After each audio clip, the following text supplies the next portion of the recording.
Assalamualaikum warahmatullahi wabarakatuh. Bismillahirrahmanirrahim. Nahmaduka ya ghafuru ya syakuru. Mashalli wa sallim barik ala sayyidina maulana Muhammadin wa ala alihi wa sahbihi asfa'in. Nama ba'du. Betapa mudahnya maksiat, apa saja bisa. Nah Allah sing gak ngelola hidayat, habis agama ini. Sama tak ceritanya, pertama agama muncul di Mekah itu sing mimpin itu Sayyidul Khalqi, Sayyidul Awalin wal Akhirin. Tidak masuk akal lah, Islam berdiri masuk akal, dipimpin Nabi, dikawal Jibril. Bariku Islam dikawal mudin, kiai diutang, kiai terlibat pinjol, kiai diusir mertuane, kiai di PHK kok masjid mergo nganggo duit masjid, kiai diusir bojone mergo mulai kepen wahyo. Semua mimpin itu dengan ketidakidealan. Rungokno, semua mimpin dengan Lho ngono iku agama yo mlaku. Lho ora pangeran ra iso, yakin ra iso. Pangeran wis janji wallahu mutimmu nuri. Napa wallahu? Wis ah, kowe mangkel mbek kiaimu terusno mangkelmu gedeng terusno. Sementing aja mateni aja nyandet. Ya gremeng-gremeng sithik ra apa. Wong pancen menungso apa? Ya karena mau apa coba? Sama tak ceritani, gak usah tersinggung, biasa ya, rasa sensitif. Kayak apa agama ini dimulai dari sejarah apa? Sayyidina Ali bin Muawiyah tukaran, ya ora ono pengaruhe ning kelangsungan Islam. Demak Bintoro ora putus tukaran, Arya Penang sampai Sutowijo tukaran, ya ora ono pengaruh. Cerita-cerita kesultanan sing Mbah Sunan Kudus bela sapa, Mbah Kalijaga bela sapa. Kula putu-putu Kalijaga sering ketemu kula. Ya do ngaji kula. Wis dhisik Mbah beda Mbah kula ra apa-apa saiki ayo ngaji. Oh ya menika ono. Nggih Gus, Mbah urusan Mbah. Maksudnya iku yo ora piye-piye ngono lho, maksudnya iku yo ora piye-piye. Tetap jalan. Ono sing Mbah mbah ra cocok, anak putu wis do besanan. Yo ora piye-piye. Mergo iku kersane Allah. Wis ta ora usah mikir, aku mau kok mikir. Bento ge mikir agama. Agama wae pangeran. Lho Mbah Mun ya kula crita anggere ana kiai desa. Mbah ijazahi Mbah kersane kula dadi kiai kuat. Agama wae pangeran ora usah tirakat. Sing duwe diurusi apa? Pangeran. Pokoke nyai wis sak berem sementing iku ya wis. Karena tadi kan tambah tenanan tambah gelo. Iya, ayo tambah tenanan tambah gelo. Ora tambah apik, tambah gelo. Lah aku sapal rai-rai ngene iki ku cara orang ana tenanan sih. Iya, sawangane mbak aku samine waton, nah beda paslon wis mau nurut ya. Ben roh aku imanem sepiro. Wes as, kowe kabeh loyal mbek aku. Misale beda paslon, mesti kowe ngobyek dhewe tetep. Apa lagune wis. Ya udah ngatur ya. Kan kula nu didhawuhi Mbah Mun, didhawuhi bapak nak ngandani ngene tok. Anak kiai ra usah tenanan, sing tenanan ikhlase. Maksudnya mulang ae ra usah bayangno terus kowe loyal samine wis ra mulang. Gelo ya. Wis biasa sing tenanan itu ikhlas ya. Mulangi biasa, mesti biasa mulang ya mulang, ora usah memaksakan paham, memaksakan ya malah kaku. Wis kakek diamuk bojo kon paham. Selamat tok wis apik. Wis hidayat wae pangeran. Wis sampean delok kados Amerika, Inggris, Eropa kayak apa? Lu komunitas muslim dia kuat, masjid dia kuat. Teng Jerman kayak apa? Diskusi Islam dia kuat. Dari gak ada masjid menjadi ada. Agak pangeran bukan sakit. Ngelola Islam ning daerah non muslim. Ning desa-desa ya waduh, wong do kedunyan ngono. Ngono Islam yo mlaku. Musolane mok loro penceng. Kiai niku ya kula nate penelitian. Ono kiai nyun sewu dagangane dagangan kawuk sliro niku. Carane kudus wis ra masuk orang ora dadi kiai. Ini kiai tak takoki bareng wis dadi kiai nang desa ya mergaen jenengan kok mergaen ngono kula nggih ngerti Gus kula nate mondok pedotan mondok 2 tahun ku yo krungu-krungu kabar ngono iku jare harap tapi kula niku sebudi malih mergae kula niki ya tetep kiai Mulane bapak kula nu sering wasiat teng kula, kan nak ngiyai aja nganggo standar ideal. Sing ideal ben Kanjeng Nabi wae. Kowe tetep kiai wae. Ya sing ngene-ngene wae. Maksudnya sing maksum sing sempurna ben Kanjeng Nabi, kira usah melok. Karena enggak gampang. Makanya saya dari mengenang khasnya Sayyidina Ali itu ada wiridan yang harus dibaca 9. Itu Ali maca mok 9, 8. Nak Nabi maca 8 dek itu takoki. Kena apa kok ngoten adaban ma Rasulillah sallallahu alaihi wasallam. Jadi kadang-kadang ulama malah jarang ben sing sempurna ben Kanjeng. Jadi sering diajar Mbah Mun, wong berbakas kitab-kitab tirakat. Iku kitabe wali, wong kowe ora. Soalnya wong kudu turune sithik mangane sithik iku bakasan wali. Lah nek kira wali mangan sithik turu sithik muk kurut tok tetep ora wali. Jadi bangun takoki lho sisine mukhabbab kabeh sing tau ngaji bangun mesti anggere ngaji bab wali mesti tutup tapi iku wali wong kowe ora wali. Terikat tadi uang nak kelasnya rasa memaksa itu kali. Wayah sunah Rasul, mulane iki kesunatan wayah. Sing diwayah Nabi ku bangga dul. Sapa sing ra bangga di mantu Kanjeng? Lah di mantu raimu iku bangga tau. Mbok ya wong ngilo.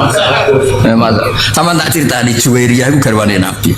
Bani Musthalib wong paling gedeng Kanjeng Nabi. Singkat cerita perang ya. Orang-orang sahabat sing ditawan Bani Musthalib nggih kathah, Bani Musthalib ditawan Kanjeng Nabi nggih kuatah. Mulane niku cakap perang. Singkat cerita itu terus Nabi nikah kalian Juwairiyah. Juwairiyah itu Sayyidatu Bani Musthalib. Niku ya terus wong dibebasno kabeh. Azharu Rasulillah saiki sak kampung Bani Musthalib wis minangka bisane Nabi, culno iku mono bisane Nabi. Kan agak pamane Juwairiyah mbok misanane mbok mindoane. Sing wong Bani Musthalib saiki Nabi wis bisan kita diculno kabeh. Mulane Nabi enggak ada perempuan sebarokah Juwairiyah. Abi Sufyan koyo apa mangkel ning Kanjeng Nabi. Tapi Nabi garwa Umi Habibah. Bangga. Kok Nabi ku ganteng, pengaruhe gede, pinter.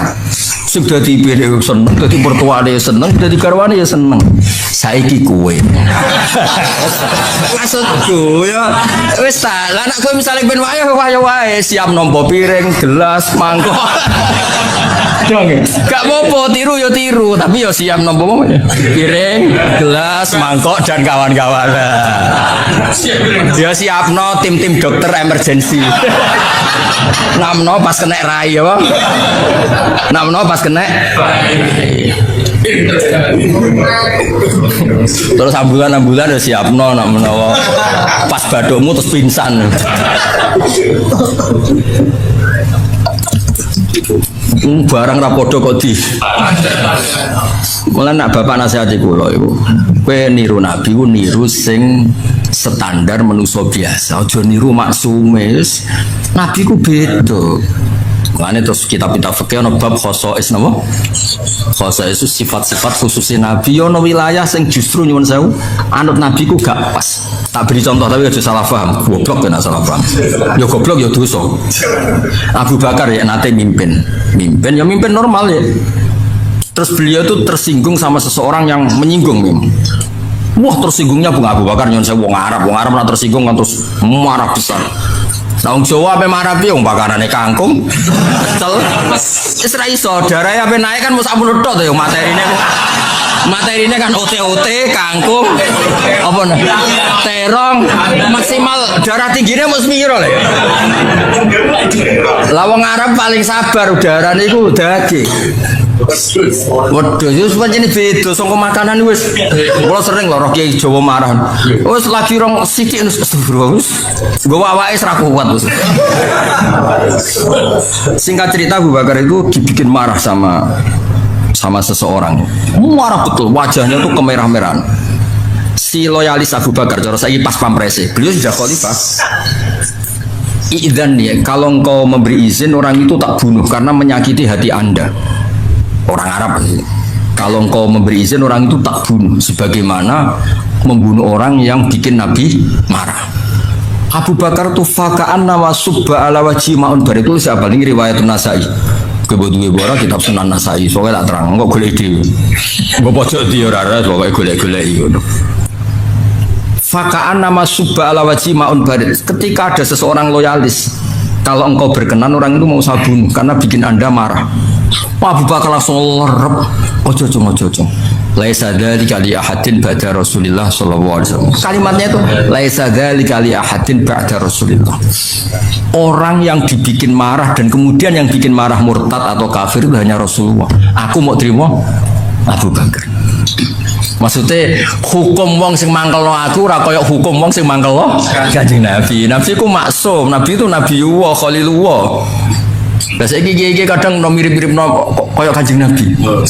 Wong kok wani aku kualat kaya Abu Jahal kualat Kanjeng Nabi lho. Kok kono iku piye? Nabi ku mesti hake, Abu Jahal mesti salah. Lah nek mbek tanggamu iso wae sing bener malah tanggamu. Iso wae sing bener malah tanggamu kowe sing salah. Wong ora padha aja dipadak. Wes saiki misale ana wong dhe mantu ngene-ngene iki bangga ta musibah.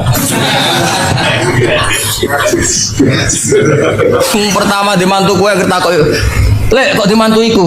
Takdir, Cung. Wis dakar oleh komen iku wis. Lah wis ngono kok polah wayo ya masalah kan. Paling ndak nek wani wayo ukurane tadi mertuamu ibumu bangga. Wis ukuran paling gampang bangga. Ketok yo orang ngono sing. Nah ono kok dahut. Kula nate wonten tiyang, Gus jenengan resepsi ora tau teko. Nek wayo aku teko.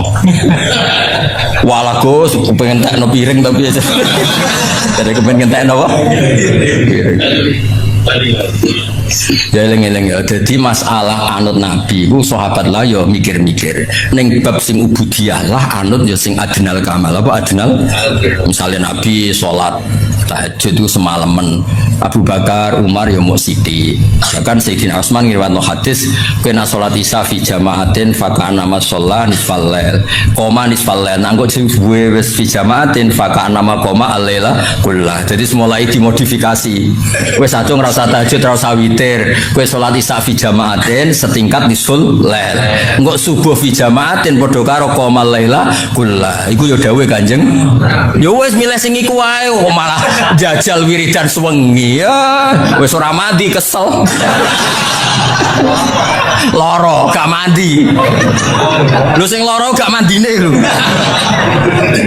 ya melok paket-paket hemat di rumah aku sing apa ya jamaah isya fi apa salat isya fi jamaatin iku suwada karo koma nisfal lail lah engko nak subuh fi jamaatin kullal ya melok paket iku wae mun tak takoki wong bar tahajud setingkat tahajud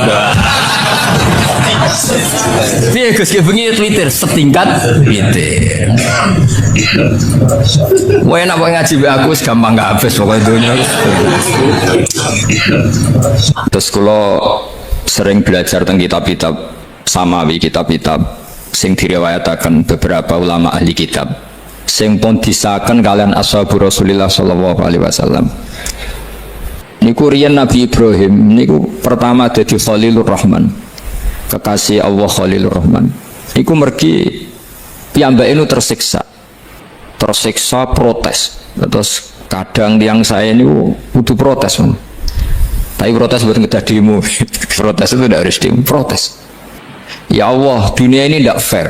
Engkau yang Tuhan, engkau zat yang begitu penting, engkau zat yang menciptakan langit dan bumi, engkau zat yang memberi rizki, yang bikin air, bikin oksigen, semua kebutuhan manusia. Kemudian mereka tidak kenal engkau.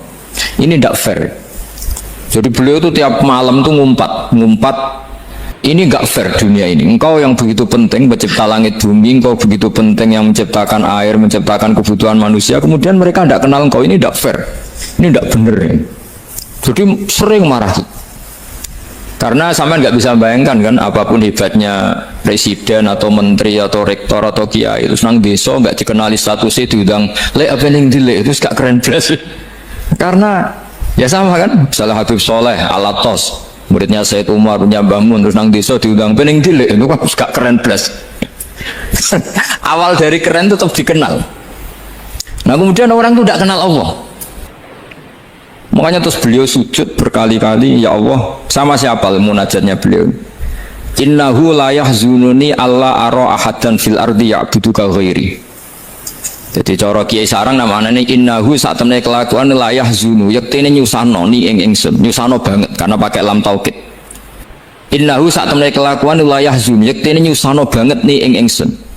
Apa sing nyusano an? Apa sedene kelakuan la ora ningali ingsun fil ardi ing dalam bumi. Ahad dan ing wong suci abudu kang nyembah sapa ahad ka ing panjenengan wiri saliyane ingsun. Ya Allah, sungguh saya sangat susah.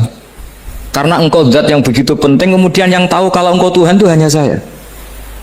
Sampai ngendes enggak misalnya ada orang melihat saya itu marhafid kemudian tidak tahu kalau beliau orang alim. Sampai sebagai muridnya ngendes enggak? Ngendes kan? Ada orang memperlakukan Mbah Mun tidak tahu kalau beliau seorang alim alama. Kita sebagai santrinya ngendes enggak? Ngendes.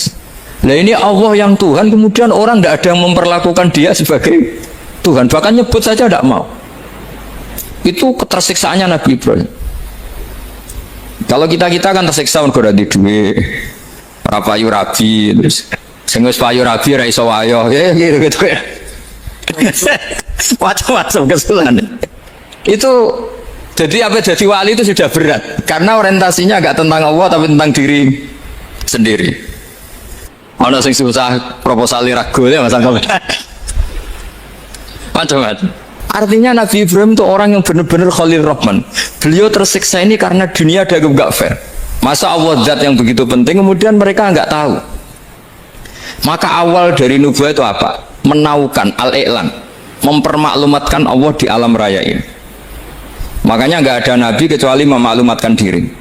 Saya dulu awal-awal Habib Soleh mau nyai saya bilang orang alim itu harus ngaku kalau alim. Habib juga harus ngaku kalau Habib.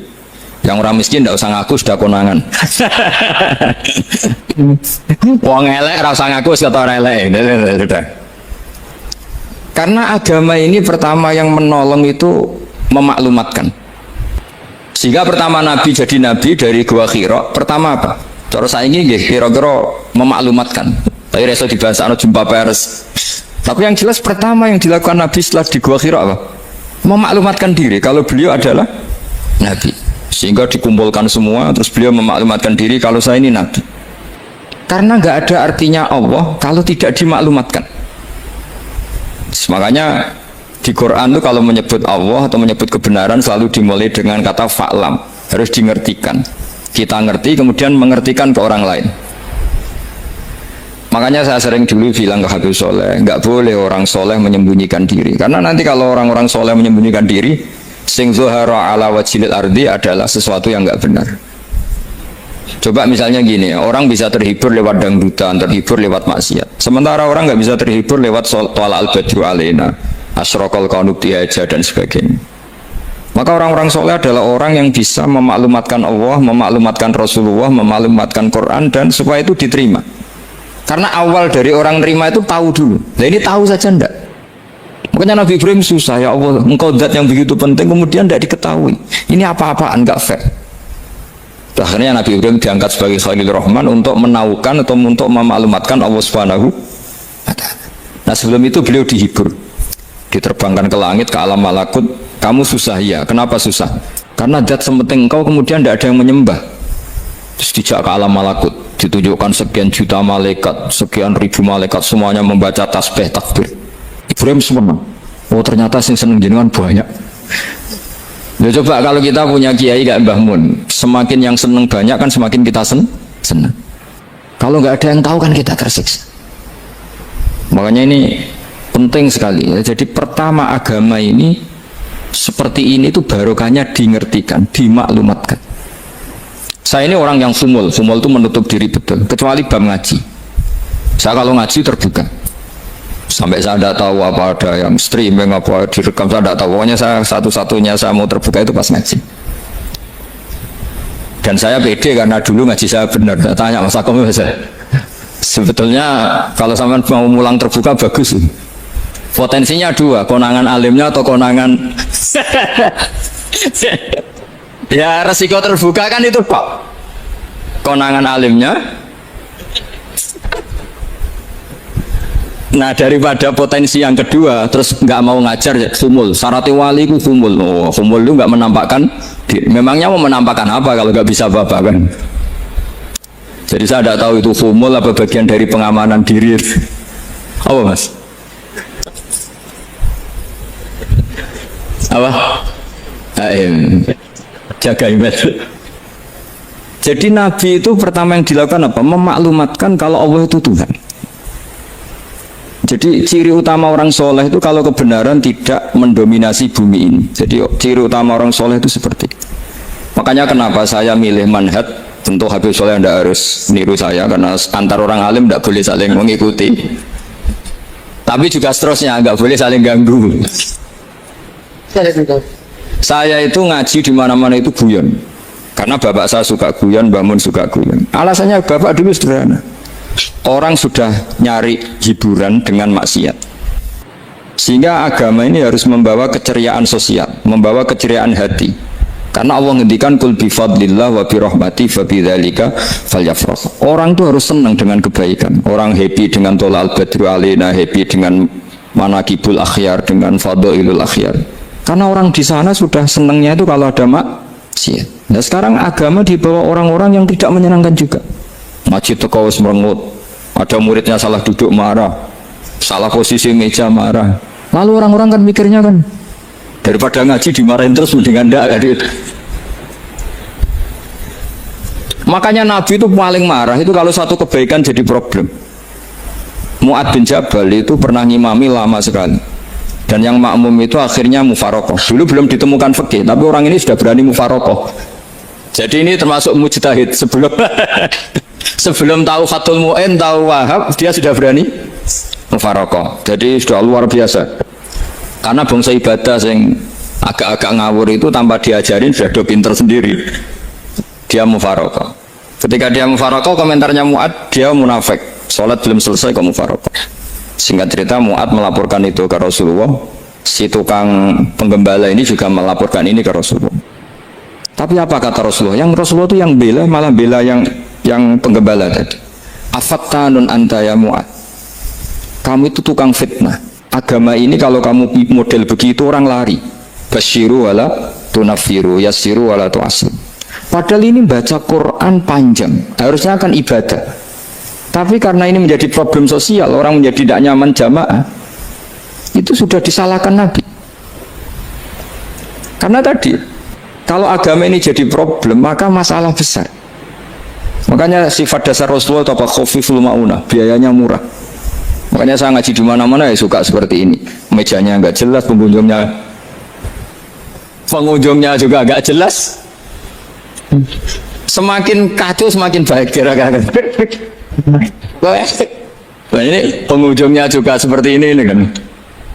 Nanti sampean yang pidato, jadi tak beri hak buat selesai ini namanya aqomaddin. Kalau faman taroka fakat. Jadi pilihannya kalau gak aqomaddin ya adzamaddin. Jadi kenapa banyak kiai yang ceria? Karena tadi satu-satunya cara kita menandingi hegemoni maksiat adalah pembawa taat itu ceria. Karena orang itu mesti mencari kebahagiaan. Sebab itu para nabi itu mengajarkan agama ini dengan cara yang bahagia. Misalnya mangqala la ilaha illallah dakhalal jannah. Nabi tidak ngendikan gini, mangqala la ilaha illallah terus sholatnya benar, puasanya benar, belajarnya benar, jadi kiainya benar. Wah itu kalau itu panjang sekali, banyak yang nggak masuk surga. Sementara kubu yang lain kampanye sudah tenang bersama bapaknya di surga. Lah kita kampanyenya, kon sholat ra mesti ditompo, puasa ra mesti ditompo. Wes repot, syaratnya ditompo ikhlas wangel, kuwi ora bakal iso. Berarti maknane kan ora bakal mlebu swarga. Akhirnya wong kan mikir, wis salat tetep ra swarga, poso tetep ra swarga, mendingan ra salat. Jadi kita ini kan bersaing sama kampanye aku sebelah gitu. Makanya saya milih manhaj pokoknya Islam apik. Tapi bukan berarti saya menyepelekan aturan-aturan dalam sholat, karena yang kampanye itu sudah banyak. Biasanya kiai-kiai sing kereng kampanye tentang sing kereng-kereng. Itu saya manfaatkan, ya sudah, itu bagian jenengan. Jadi orang itu harus mikir. Agama Kristen itu diterima di Eropa di mana-mana. Di antara sebabnya adalah karena orang dijamin masuk surga. Orang mau kayak apa faseknya tetap kalau mati bersama. Kita enggak, sudah kiai, sudah mulang terus masih didoain. Semoga amal baiknya diterima, amal buruknya masih ngeper apa? Dan itu santri saya nanti kalau ziarah saya tuh ya Allah ampuni Gus Ba ampuni. Itu kan ngeyak orang itu maksudnya. Maksudnya bukan, makanya saya pernah ketemu orang yang berfaham Wahabi. Dia nuduh kalau orang doa ke mayit itu minta sama mayit. Nah, ya saya bilang, saya saja yang jadi mayitnya nggak siap. Kok bisa? Doanya itu doa ngeper. Masa sama gurunya bilang gini, Allahumma ingkana muhsinan fazid fi ihsani wa ingkana musian. Masa gurunya ditaklek? Jadi dia tidak yakin betul kalau gurunya muhsin. Masih ditaklek, jika guru saya baik maka gini ya Allah, jika guru saya buruk maka gini. Guru saya itu gak pernah doain Mbah Mun gitu, antum gak sopan. Jadi kalau saya berdoa, ya Allah jenengan izzihi apa ya, jenengan balas lah, izzihi anna anil muslimina khairan kasira wa antal ghafurur rahim wa anta gitu. Saya gak tega muni wa ingkana musian. Jadi kayak ada sopan deh. Lo kalau aku yang mati sapi lagi. Balik malam. Ingkana musia. Malah ada terusannya bahwa kadalik. Jadi makanya mereka kan sering pakai dalil. Andai kan tradisi itu benar, maka yang paling pertama melakukan itu sahabat.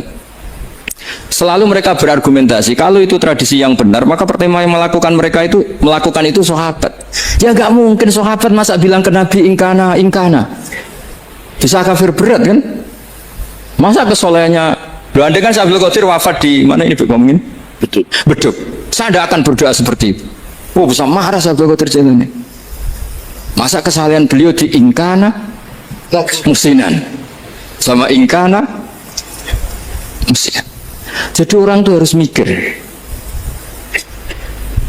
Jadi saya dengan bukan berarti Gus Ba bid'ah menciptakan doa baru. Ini bukan urusan menciptakan. Orang yang punya sopan spontan seperti itu. Ini bukan urusan modifikasi doa Anda. Makanya kenapa para nabi itu tidak disolati dengan cara seperti itu, langsung assalamualaikum ya Rasulullah, assalamualaikum ya Abu Bakrin, assalamualaikum ya Umar. Enggak mungkin kita mengatakan ya Abu Bakrin, ya Allah ingkana. Masa Abu Bakar diingkana? Kalau dia bukan, kalau beliau ashabu Rasulillah pasti orang Sayyid itu zuriyatu Rasulillah, pasti al-tahirin al-mutahhari. Guru-guru kita ini guru-guru kita. Jadi tolong doa itu. Nah, kalau terpaksa doa wa ingkana musian, anggap saja hafalnya hanya itu, tapi jangan dijiwai, apa? Jangan apa? Dijiwai. Kalau ditanya, "Lho Gus, ini orang soleh kok doanya wa ingkana musian?" Itu kan guru jenengan, apalku ikut tok.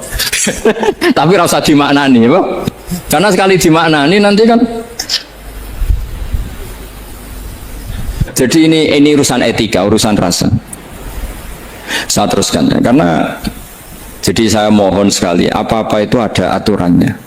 Ada aturannya. Ya tentu kita ikut masal saja. Semua selain Nabi, selain para wali, kita nggak apa-apa. Doa wa ingkana musinan, ingkana musian. Tapi di hati kita sebetulnya ketika mengatakan ingkana musian itu, coro Jawa hanya rapalan. Rapalan itu ya sudah ngomong saja. Tapi nggak usah apa? Nggak usah dijiwai. Ya. Yang dijiwai kita adalah sifat ghafurnya Allah. Bukan status mayitnya, tapi sifat ghafurnya Allah. Karena kata musik itu kan nggak nyaman. Makanya Nabi itu hebatnya Nabi, ya tentu karena bentukan Allah Subhanahu wa taala. Adabani Rabbi fa ahsana ta'dibi. Itu kalau nyifati tentang keburukan orang mukmin itu diikutkan sifat ghafurnya Allah. Jadi misalnya gini kalimatnya, liyukaffirallahu anhum aswa'al ladzi amil. Atau sebagian ayat misalnya wa yukaffiru anhum sayyi'atihim. Jadi sebetulnya kalau terpaksa mengatakan orang itu buruk, itu sebenarnya dari Allah dulu kita mengatakan Allah itu zat saking baiknya itu mengampuni salahnya seseorang.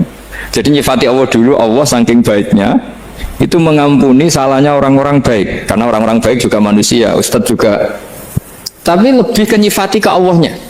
Kalau kita kan enggak, lebih tertarik nyifati mayitnya. Sehingga kita di hati itu mayit kira tak jalan sepuro tuntas kayak gitu. jadi, kalau di Quran tidak seperti itu. Jadi kita lebih mensifati Allah itu Ghafur, Afuwun Karim, Makanya seperti doa-doa kita kalau Ramadan begini. Allahumma innaka afuwun karim tuhibbul afwa, baru bakas fa'fu anna. Jadi ada aturannya. Meskipun ilmu ini agak jelimet, tapi bagi ahlinya ini ma'ruf. Kalau sampean nggak paham berarti nggak ahlinya. Jadi ilmu ini agak jelimet, tapi ma'ruf. Nah, sehingga Rasulullah kalau kita meyakini syafaat Rasulullah SAW, itu cara berpikir harus kita balik. Misalnya begini. Wong Islam nakale ngono, penggaweane maksiat kok disafaati Kanjeng Nabi kurang penggawean. Caranya berpikir jangan gitu. Kalau gitu kayak mari mangkal, wong nakale ngono kok untuk syafaati Kanjeng. Tapi cara berpikir gini, syafaatu Rasulillah itu wasi'ah, luas sekali. Syafaatu Rasulillah ghairu munhasirah, tidak terbatas. Syafaatu Rasulillah itu lebih sakti ketimbang dosanya umatnya. Semua ulama dulu kalau nyifati Allah juga gitu. Allahumma misalnya maghfiratuka awsa'u min dzunubina. Ya, yang misalnya yang pakai mutakalim ya Allahumma maghfiratuka awsa'u min dzunubi wa rahmatuka arja inti min amali. Jadi jangan kitanya dulu. Kalau kitanya dulu kan nyifati kita dosa banyak. Itu sama ndak usah ngaku sudah tahu semua. Tapi nyifati pertamanya apa? Allahumma maghfiratuka awsa'u min dzunubi wa rahmatuka arja inti min. Sehingga dari nyifati maghfiratullah yang wasi'ah, yang tidak terbatas, kemudian kita sah mengatakan bahwa ahlul maksiat pun mungkin atau berhak dapat ampunan. Sama syafaatu Rasulillah itu ghairu munhasirah, syafaatu Rasulillah itu wasi'ah, sehingga salah riwayat syafaati li ahlil kabair min ummah. Itu bukan menyangkut melegalkan kabirah, bukan menyangkut mengesahkan orang Islam dosa besar karena nanti dapat syafaatnya Rasul. Cara berpikir jangan gitu. Nanti kamu mentasjek memberanikan orang melakukan maksiat berdasar iktimat syafaati Rasulil. Itu jangan gitu, cara berpikir dibalik apa? Syafaatu Rasulullah awsa'u wa awsa'u. Sangat lu.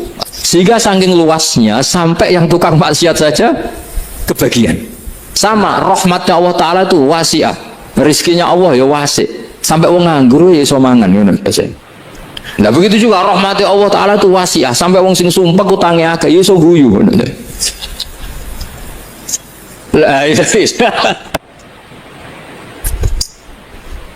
Tapi kalau dibalik, misalnya saya diprotes kiai, saya pernah juga diprotes, Gus umat kok mbok latih guyu, padahal mereka maksiate akeh, utangnya akeh gini-gini. Karena kamu menyifati orangnya. Kalau menyifati orang ini sampean guyu haram. Utang jatuh tempo, sampean gak mikir dosa ndak? Dosa. Jadi kiai muridnya goblok kok kiai ini kurang tahajud itu dosa. Jadi kiai kok muridnya goblok tenang wae. Sementing untuk sowanan, wah amatir ya gitu. Mestinya cara berpikir dibalik. Rahmatullah wasi'ah, rizkuhu ya wasi', fadluhu wasi', sampai wong sumpek wae iso guyu. Sehingga kita ini sudah objek.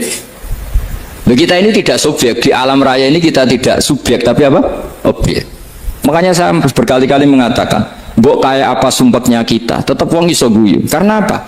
Allah mensifati dirinya wa annahu wa adhaka wa abka. Allah itu adhaka, zat yang memberi orang iso guyu. Wa abka lan zat sing maring wong iso nangis. Karena sifatnya Allah Ta'ala pasti nafidzah, sifatnya Allah Ta'ala pasti terjadi. Dan kita objek. Makanya wong sumpek utange akeh, bojo ora percaya, tangga ora percaya, nak guyu banter-banter. Karena Allah ku adhaka, zat sing maringi guyu. Wa abka, sudah presiden, sudah gubernur, sudah menteri.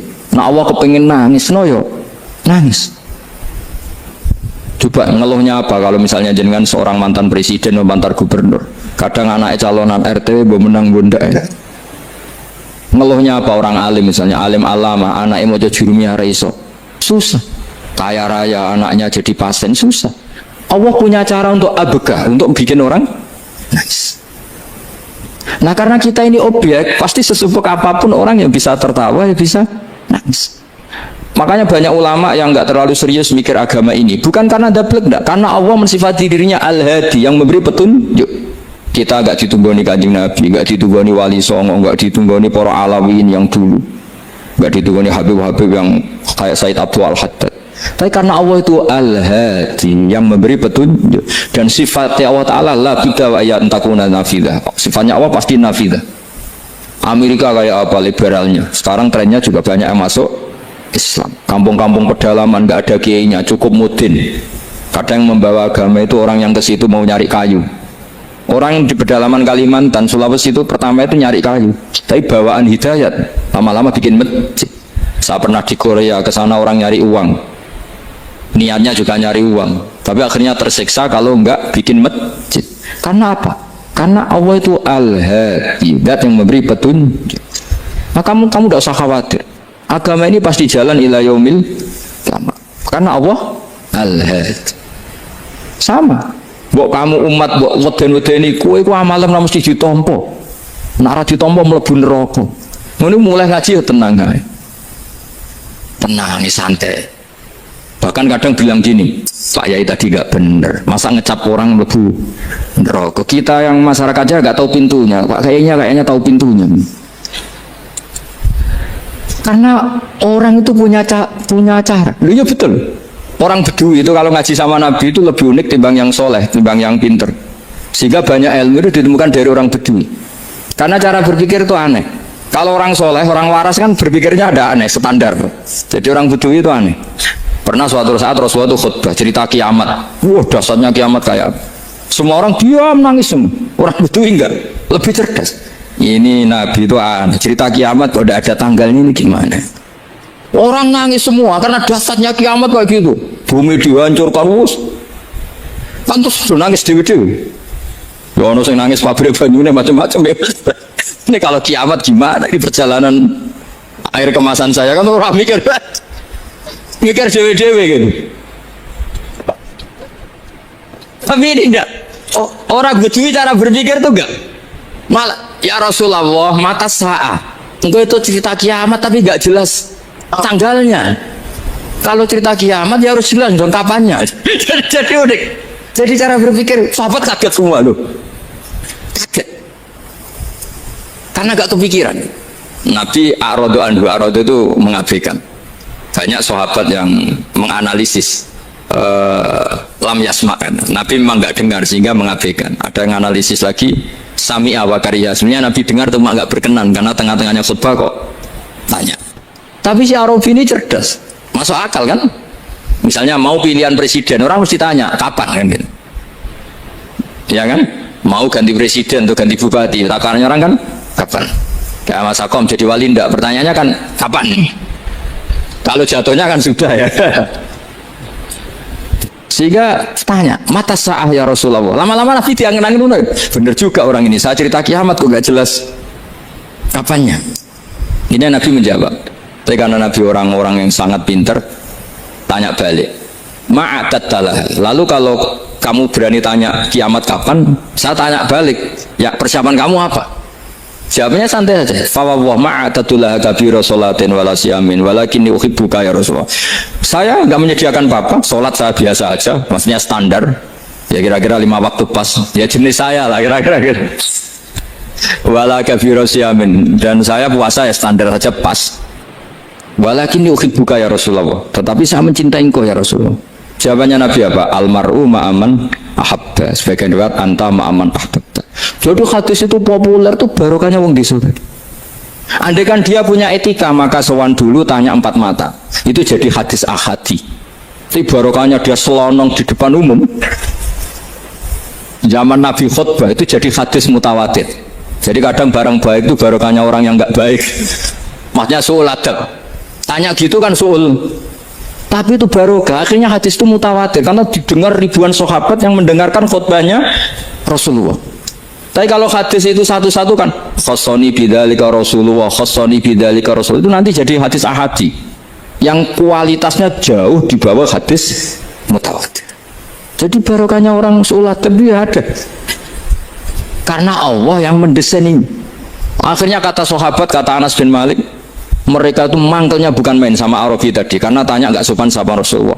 Tapi setelah Nabi jawab almar'u ma'aman habba fama farihu bisyai'in farahum bidzalika batal. Mereka tidak pernah senang dengan hadisnya Nabi sesenang riwayat almar'u ma'aman habba. Barokahnya Arabi. Bedui. Makanya saya sebagai kiai ini, bedui saya tak pertahankan ila yaumil qiyamah. Karena umat ini pernah terbarokai oleh orang apa? Bedui. Subal barokai sulat tadi.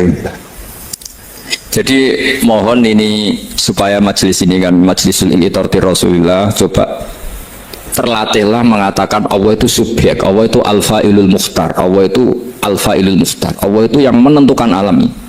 Dan Allah mensifati dirinya wa annahu wa adhaka wa abka. Allah itu zat yang memberi orang itu bisa tertawa, dan Allah juga yang memberikan orang itu bisa menangis.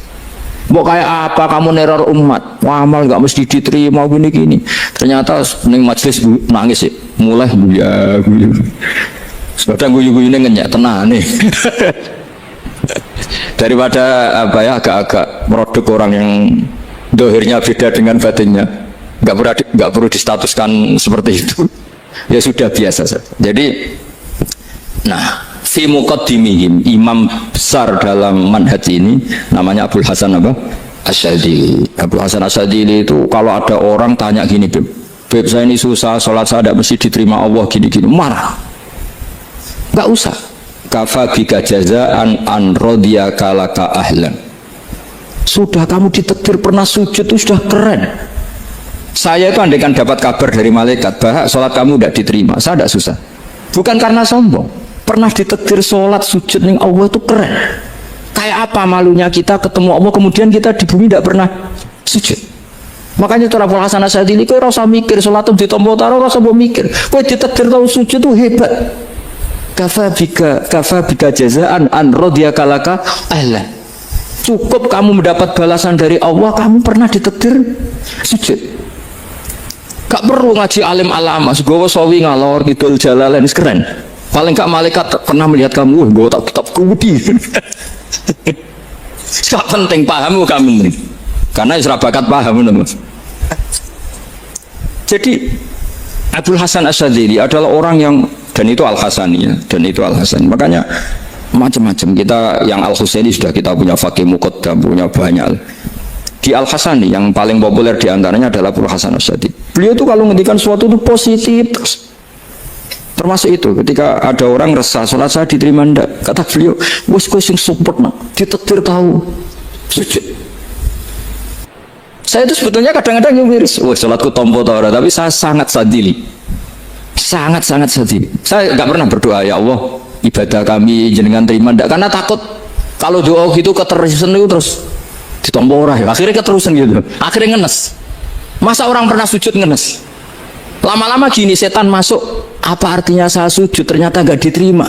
Lu wong kawula kok iskal tentang pernah sujud. Itu kan ibarat gini, kamu ngasih uang sama orang tua kamu, misalnya Habib Soleh ngasih uang Habib Ali, terus apa artinya tak kasih, kemudian beliau tidak terima kasih, itu kan lucu.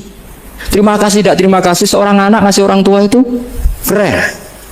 Makanya saya bangga dengan Habib Soleh ketika beliau mengumrohkan Habib Ali, sudah mendaftarkan haji Habib Ali. Gak usah mikir diterima apa enggak. Wes keren, itu sudah perilaku yang keren, yang hebat. Makanya saya sering tuh pada orang mau cerai tanya saya, Gus saya ini cerai gak, istri saya kurang ajar gini. Gak usah. Wah bojo kula judes. Uang di bojo itu keren. Paling gak kowe ra darani jomblo.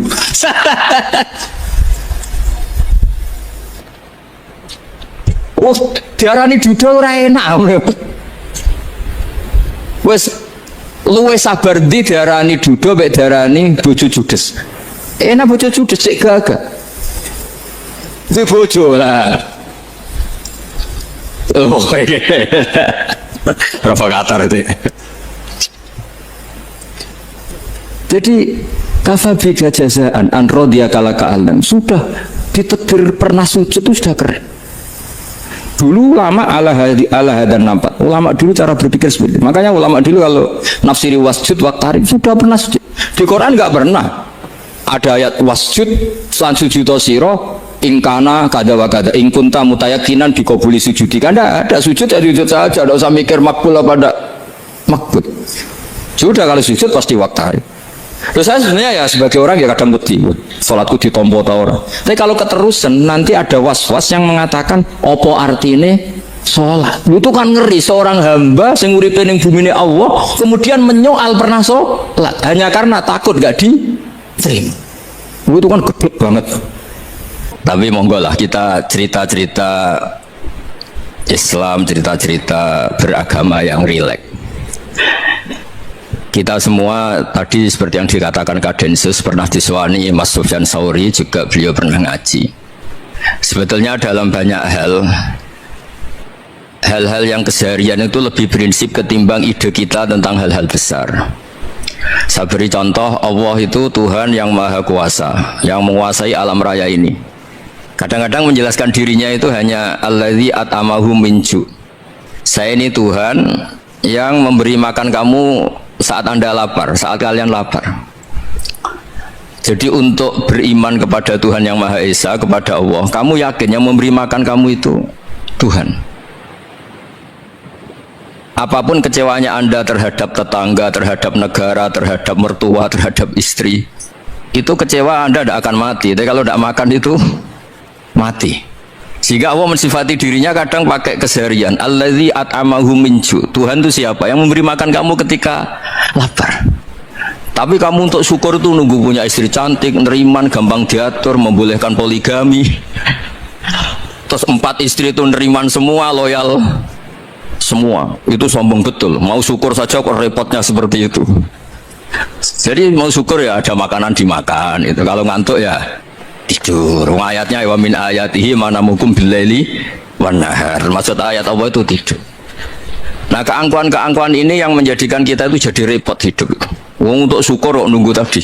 Mertua baik, tetangga baik, istri baik. Apa saja di sekelilingnya harus baik. Nah, keinginan berlebihan ini menjadikan kita lupa ada hal-hal yang paling kita butuhkan, yaitu oksigen. Kita boleh nempat di buminya Allah. Alladzi ja'ala lakumul ardo firasya. Bumi kamu tempati enak. Coba kalau gempa. Apa artinya istri 4 cantik semua kalau pas digoyang apa? Gempa.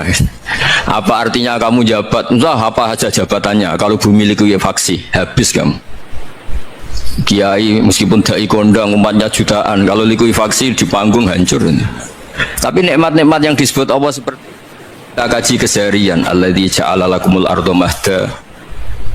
Allah itu yang menjadikan bumi dalulan yang mudah diinjak. Famshu fi mana dia silahkan pakai jalan-jalan. Jadi saya termasuk benar-benar kiai Jawa. Kalau kerennya kiai Nusantara atau kiai Indonesia lah. Diajari bapak saya Kiai Haji Nur Salim, diajari Mbah Maimun. Itu Islam itu keseharian. Karena ketika Anda memilih hal-hal yang serius, itu tujuan utamanya nyari ridhonya Allah. Dan ridhonya Allah bisa kamu dapatkan sesuatu yang pasti benar. Misalnya dalam sebuah hadis Sahih Muslim disebutkan, Inna woha la yardo anil abdi idha akalal akla fayahmadahu alaiha aw yashroba syarba fayahmadahu alaiha. Itu redaksinya inna itu sesungguhnya, la yardo juga pakai lam taukid, juga maknanya sesungguhnya. Sungguh-sungguh Allah sangat ridho ketika seorang hamba itu makan ketika sesuap nasi dia muji Allah, ketika minum seteguk nasi dia muji Allah. Itu kalau orang diridhoni Allah itu wali betul. Itu untuk jadi wali itu gampang. Kamu makan ridho, kamu nginjak buminya Allah ridho seneng, kamu hidup keseharian aman seneng. Nah ini supaya sampean kita semua lah, kita semua ngaji betapa panduan Rasulullah untuk menggapai ridho Allah itu banyak yang keseharian sekali. Saking kesehariannya banyak dalam hadis dan itu sahih. Nabi menyebut hal-hal yang keseharian. Hatta ma tas'alu fi fimra'atika. Kamu punya uang, kemudian istri kamu bisa makan, itu ibadah. Bahkan sebagian ibadah itu dicontohkan Nabi yang akhirnya diprotes sahabat. Yaitu wa fi buti ahadikum sedekah. Kamu menggauli istri kamu itu ya sedekah. Sampai sahabat bilang, yang benar ya Rasulullah. Ayati ahaduna syahwatahu wa huwa lahu ajrun. Masa urusan biologis, urusan syahwat kemudian dia dapat pahala. Nabi menjawab, alai salawadu'aha fi haramin aka'ana alaihi wisrun. Bagaimana kalau dia meletakkan ke yang tidak benar, itu kan dosa. Nah, hal-hal seperti ini yang saya ingin teman-teman semua lah, semua. Saya juga agak ingin ngaji demi Anda juga agak ingin. Itu dosa sekali ngaji kok pesanan kelompok tertentu itu gak boleh. Islam itu untuk semua. Jadi ya cuma karena di depan saya jenengan ya seakan-akan jenengan korbannya. Itu ada ilmunya dalam usul fikih itu. Jadi orang itu harus ngaji usul fikih. Nama yang disebut, mungkin Mas Sufyan masih ingat zaman ngaji usul fikih. Nama yang disebut itu tidak jaminan sebagai prioritas perintah. Jadi misalnya gini, kebetulan yang di depan Nabi itu Abu Dzar.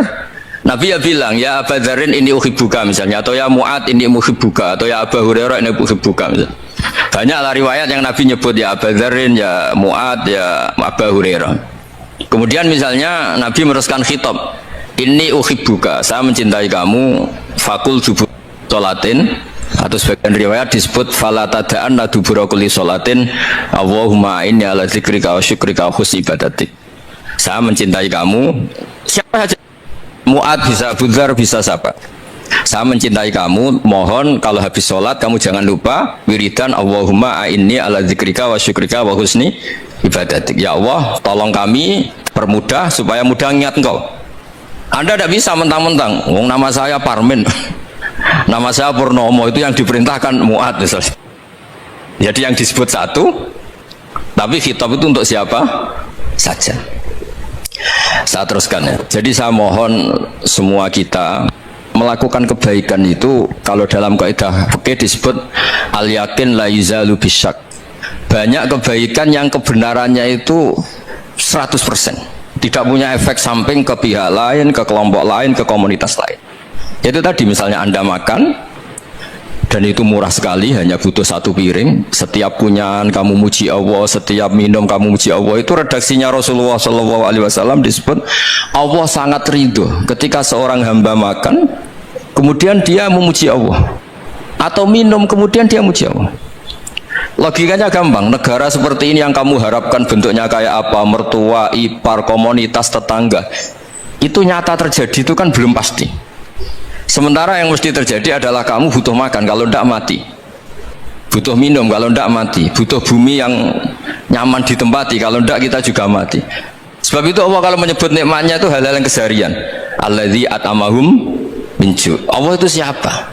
Allah itu yang menciptakan kamu bisa makan. Tidak berlebihan. Allah itu yang menciptakan kondisi sosial itu ideal. Zaman Nabi itu ya ada orang munafik. Orang-orang pilihan Allah itu juga diuji orang sekelilingnya yang macam-macam. Semua diuji sesuai konteks zaman dan waktu.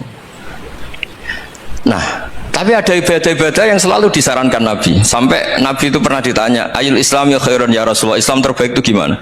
Jawabannya Nabi itu unik, it'amut ta'am. Islam terbaik itu ya makan-makan, santai-santai. Ketika Allah menyebut beberapa kebaikan, falak tahamal aqobah, wa ma adrokan apa?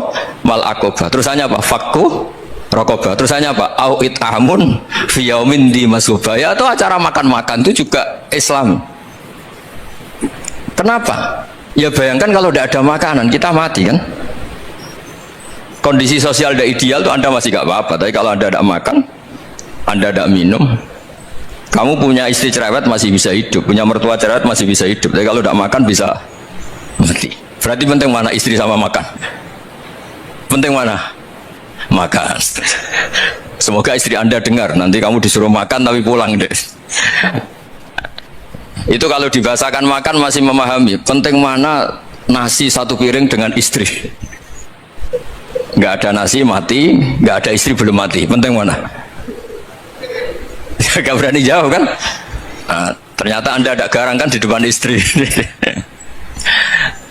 Jadi saya mohonlah, mungkin Mas Sufyan Sauri tadi yang bisa bantulah teman-teman tuh ngaji yang keseharian saja, karena kita nyari ridho Allah itu berdasar firman Allah, dan firman Allah itu menyebut keseharian tuh riang gampang. Yaitu tadi misalnya wa min ayatihi manamukum billaili wan nahar, termasuk ayat-ayat Allah itu kamu tidur.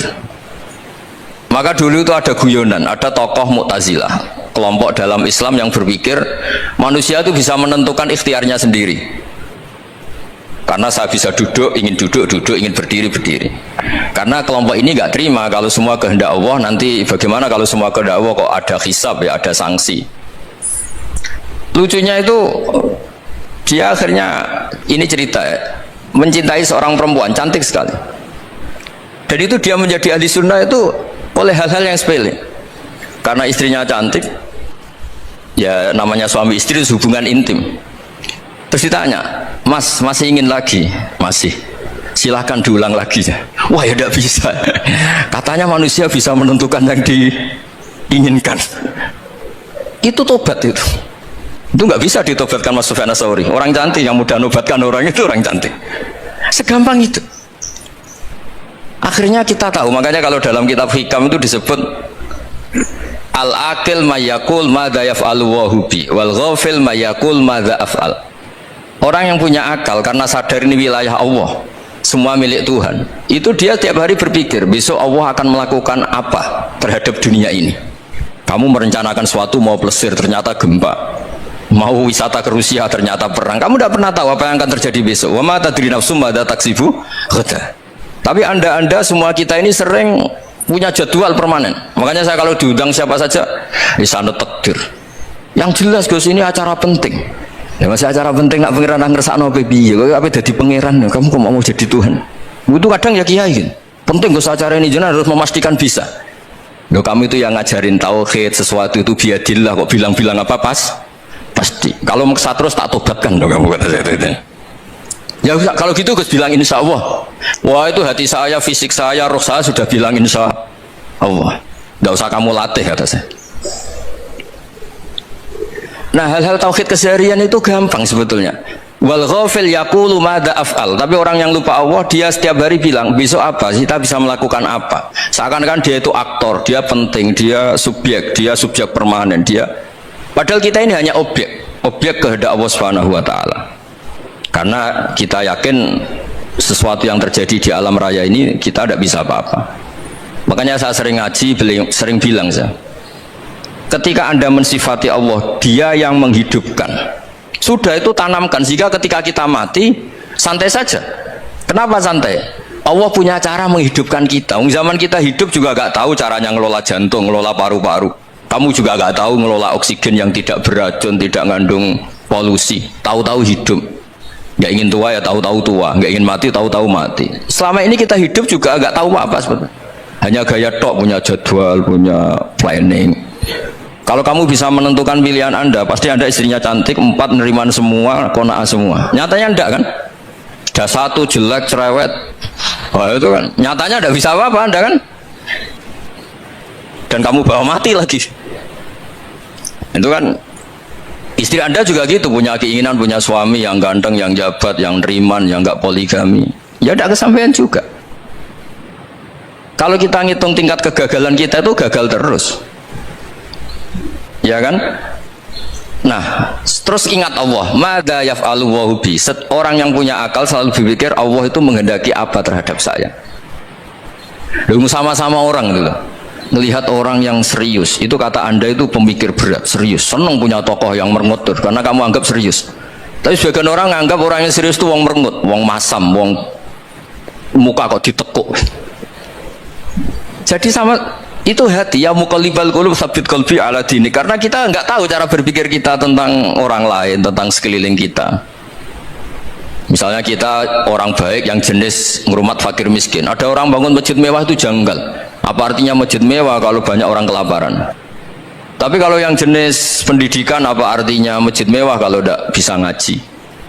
Nanti yang jenis infrastruktur, apa artinya ini kalau semuanya punya sudut pandang yang berbeda-beda.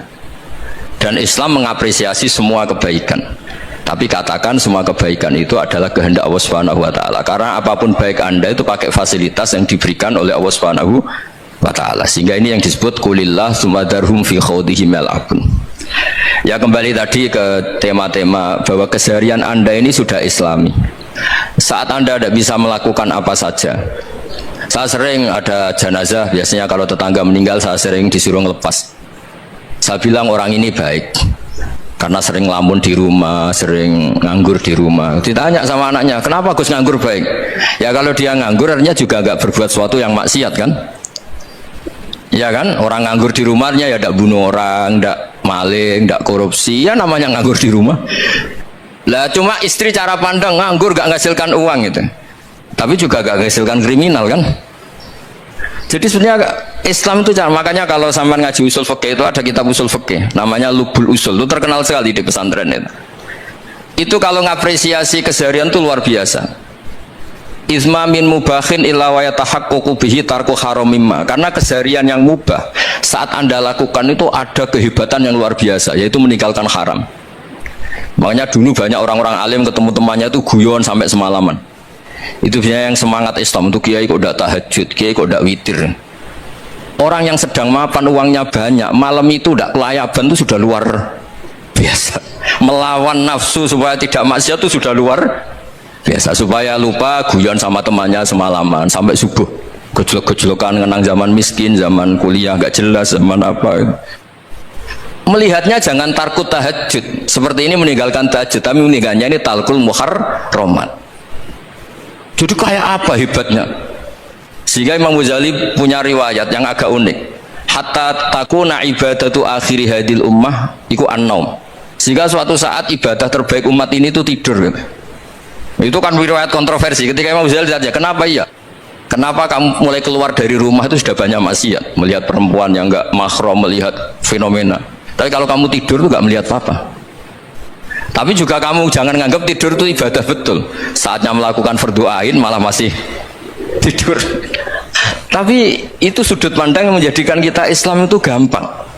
Jadi saat Anda tidak bisa aktivitas apa-apa, misalnya ada beberapa orang yang lumpuh. Lumpuh itu memang nggak bisa Jumatan, nggak bisa ibadah, tapi dia juga nggak bisa maksiat. Tidur itu memang Anda saat itu tidak bisa tahajud, tidak bisa witir, tapi saat itu ada zina, ada maling, tidak gosipkan orang, tidak bully orang, tidak menanamkan kebencian, tidak hasud. Sehingga tidur menurut Allah Ta'ala wa min ayatihi manamukum billaili apa wan nahar. Karena di tidur itu selain ada unsur istirahat, jaga kestamina, juga ada unsur meninggalkan beberapa keburukan. Nah, saya mohon ibadah yang keseharian ini kita jaga supaya kita semua baca ayat itu fasih itu tertanam di hati. Allah itu siapa? Alladzi at'amahum min ju'i wa amanahum min khauf. Dan Allah kalau cerita di Quran itu anna subabnal ma'a subba thumma syaqaqnal ardhan wa syaqqa fa'ambatna fiha habba wa inaba wa qadba wa zaituna wa nakhla wa hada'iqa hulba. Kamu tahu saya ini siapa? Kata Allah, saya ini adalah Tuhan yang menurunkan air, kemudian ada tanaman banyak, habba wa inaba wa qadba, ada zaitun, ada tin, kalau orang Jawa mungkin ada tela, ada padi, ada mangga, ada pisang. Sudah, wa inaba wa zaituna wa nakhla wa hada'iqa hulba, ada perkebunan yang lebat. Tujuannya apa? Mata Allahkum, silahkan kamu pakai, kamu nikmati. Tapi karena kadang kita ini punya ide-ide besar. Tadi untuk syukur saja nunggu punya istri riman, rumah baik, tetangga baik, komunitas baik, semuanya baik baru syukur. Lama-lama nanti ada di surga, syukurnya nunggu surga paling kelas A. Itu sudah ada yang menghuni Rasulullah, kamu nggak boleh di situ. Masa untuk syukur saja repotnya, masya Allah. Jadi mohonlah Quran yang kalau Anda hafalkan juz sama itu kan ada ayat-ayat yang kayak tadi. Ya, fal yang dzuril insanu ila ta'ami. Coba lihat apa yang kamu makan ya, dari mana. Dan untuk mempertahankan hidup kamu keseharian. Jadi jangan kira ibadah itu harus membentuk komunitas yang versi Anda. Ibadah itu harus yang hal yang mulu-mulu. Kesehariannya Anda alami. Loh, ini saya tidak bikin-bikin. Saya ngaji bukan karena berdasar pesanan.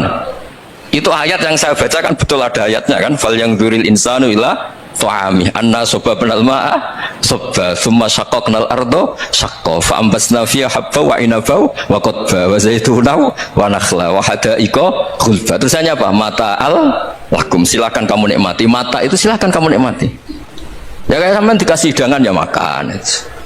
Ya sudah makan, habis makan ya minum, habis itu ngantuk ya tidur. Ya sudah normal-normal saja. Kayak apa indahnya Islam. Tapi Anda mencari Islam yang gimana lagi? Nah, itu yang diajarkan guru-guru kita, diajarkan sanad kita sampai Wali Songo, sampai Rasulullah SAW. Bahwa pada akhirnya ada jihad, ada perang. Itu dulu memang perang, bukan membunuh, beda. Dulu kita dijajah Belanda ya perang, dan itu normal karena kita dijajah. Jadi ketika orang lain ingin baik sama kita, wa in ahadum minal musyrikin astajaroka ya fajirhu hatta yasma'a kalam Allah. Kalau mereka ingin baik ya kita baik. Makanya ada istilah musta'man, mu'ahad. Kalau mereka ingin damai, berdampingan dengan kemajmukan ya itu yang lebih baik. Karena memang Islam menghormati proses perdamaian. Wa in janahu lisalmi ya fajnah lah. Kalau ingin damai ya kita harus damai. Jadi andai kan dulu Belanda datang ke Indonesia kok minta besanan gitu. Ya mungkin kita juga seneng karena merbaiki hidung kan kalau minta besanan gitu. Nah tapi wong jajah dulu itu kan masalah kan? Apa? Masalah kan? Jadi saya mohon ya, jadi apa? Makanya saya tadi minta sama Bapak Kadensus kemarin juga pernah main ke saya. Jangan sering ketemu saya ini sudah uzlah, saya ini sudah mau daftar jadi resi. Saya itu kemarin di muktamar juga agak datang, acara di Jogja juga sudah. Karena memang keluarga saya dulu itu bahasa ya, bapaknya bapak saya itu nggak keluar rumah itu puluhan tahun, memang punya adat uzlah. Ya makanya ngaji saya ngaji aja yang gampang-gampang aja, yang nggak orderan, nggak pesenan, ngaji aja yang gampang. Saya ikhlas, yakin betul saya ikhlas. Ikhlas itu menurut saya itu roh. Orang nggak ikhlas menurut saya itu orang aneh. Ikhlas itu gampang, sudah saya bilang. Kalau kamu yakin ilmu itu milik Allah, ngasihkan juga ikhlas itu milik Allah. Apa sih yang kamu punyai sehingga kamu udah ikhlas?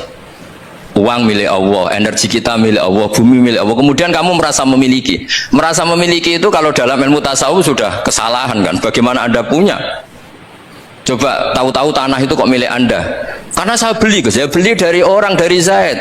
Padahal yang asli punya itu Allah. Apa benar kamu pernah beli sama Allah? Zaid ini pemilik nisbi, pemilik yang enggak sebenarnya kan? Ya enggak? Yang benar-benar pemilik itu Allah. Kok kamu ngerasa itu bumi kamu itu atas nama apa coba? Milik kan harus beli atau dikasih. Enggak semua kan? Nah, makanya terus famshu fi manakibiha, dan Allah menyebutnya sudah saya ini yang menciptakan bumi, waladzi ja'ala lakumul arda dalulan, dan Allah menyebutnya sederhana famshu fi manakibiha, silakan jalan-jalan. Terusannya apa? Wa kulu mirizki, silakan makan-makan. Jadi Islam itu yes.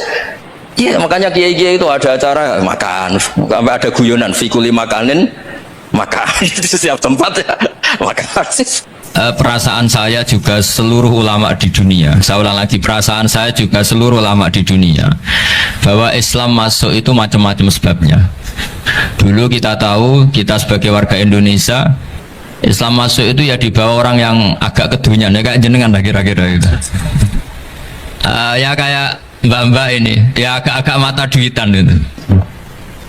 Karena kita tahu rata-rata di sejarah mengatakan Islam di Indonesia di bawah kiai apa pedagang. Pedagang tuh nyari uang apa nyari dakwah kira. Ya semoga Anda mirip-mirip seperti itu. Ya jadi nyari uang karena ada nurani Islam sehingga tetap saja membawa Islam. Saya tidak tahu Islam Anda ala apa, tidak tahu, pokoknya mau ngaji ya berarti Islam ala ahli sunnah apa? Wal jamaah. Jadi ini penting saya utarakan bahwa Islam itu agama yang mudah difahami, sehingga di bawah pedagang saja ya kasil gitu. Di bawah orang yang kedonyan nggak jenengan juga kasil gitu. Di bawah orang baik ya kasil, di bawah orang broken juga kasil. Ini penting saya utarakan karena saya ngaji di mana-mana bilang ciri utama kebenaran absolut adalah kebenaran yang bahkan orang nggak benar saja bisa bawa. Tapi bukan berarti saya dukung Anda tidak benar, kan sudah tidak benar dulu sebelum kenal saya. Tapi nggak apa-apa, nggak benarnya umat Islam insya Allah dimaafkan sama Allah Subhanahu. Ya asal tobat maksudnya. Nggak, ini saya beri satu konstruksi pikiran yang saya sering utarakan di ngaji saya. Sampai sekarang saya coba saat tes ini kan di kampus ya, di apa bacanya ini Kim University yang global leader apa in the world itu. Ini keren lah. Jadi acara ilmiah kita ditakdir di gedung apa?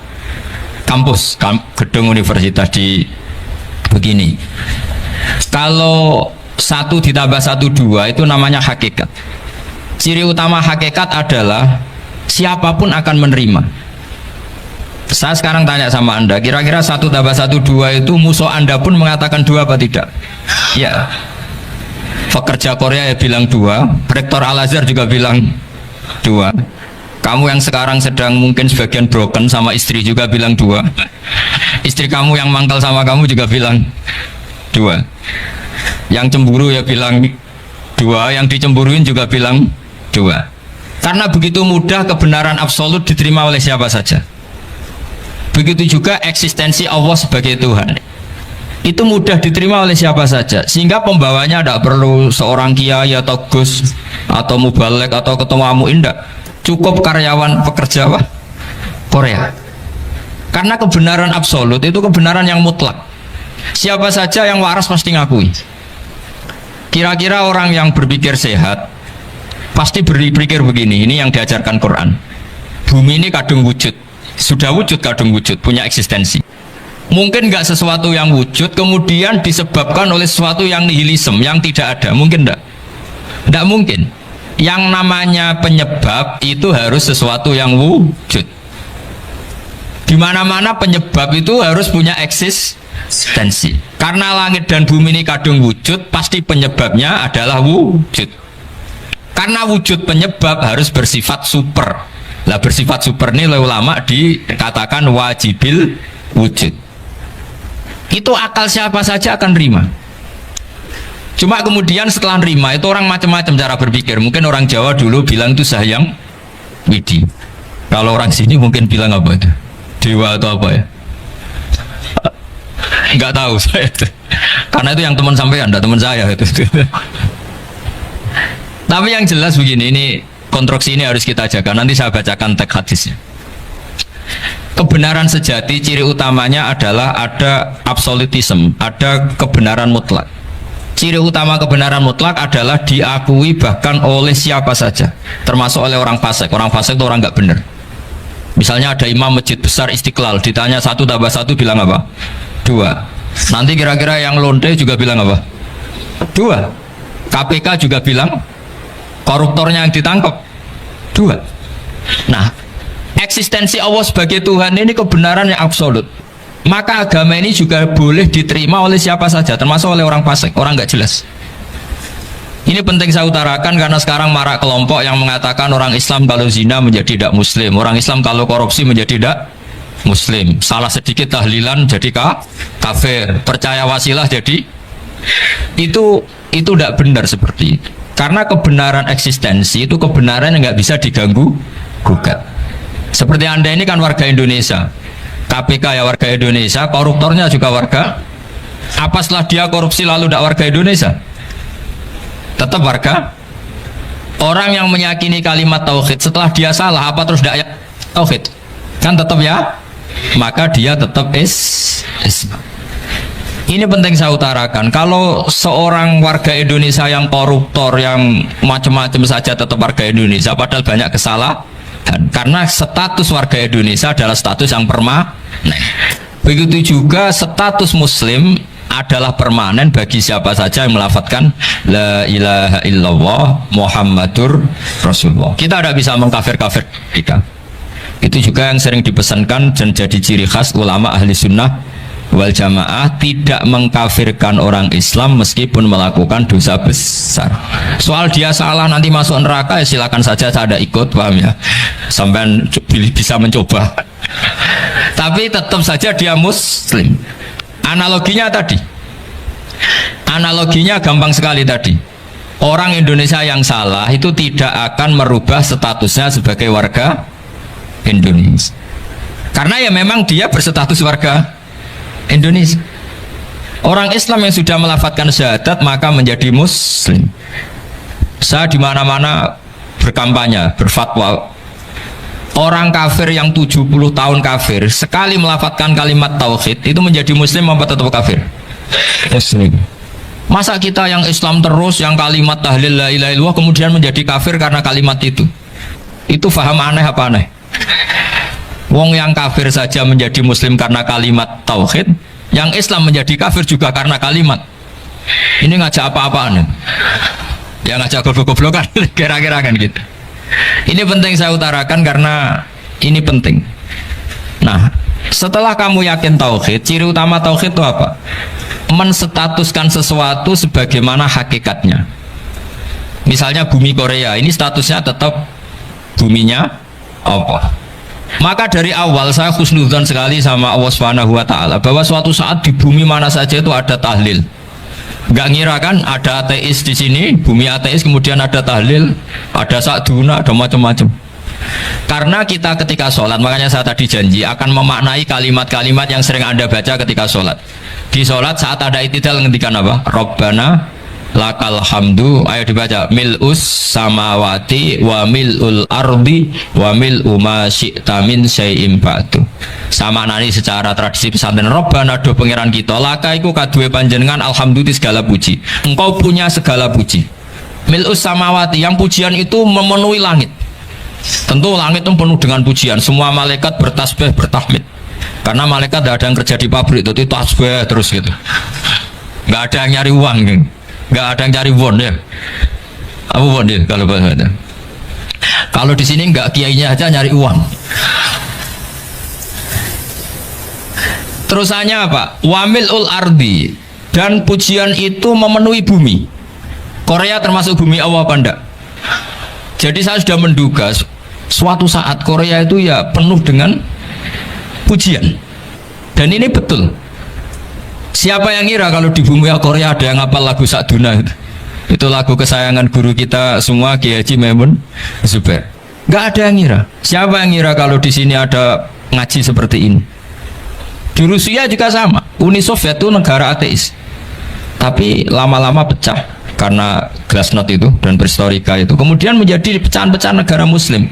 Ada Uzbekistan, Tajikistan, Ceknya, semuanya menjadi negara apa?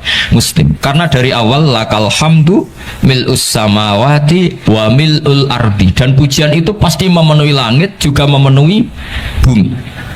Kalau Anda baca itu di Indonesia mungkin wajar, di Indonesia banyak acara-acara seperti ini. Tapi kalau di Korea ternyata benar. Dan anda ini kalian semua termasuk pembuktian benarnya wamilul ardi. Keren kan teman? Oh keren sekali, bukan sekedar keren, keren sekali. Makanya saya jarang diundang pengajian mau, tapi diundang di Korea mau. Tapi saya ada niat datang undangan, memang saya ingin datang. Jadi ya karena itu ini bentuk penghormatan saya. Bentuk penghormatan saya bahwa pada akhirnya benar-benar lakal hamdu mil'us samawati wa mil'ul ardi.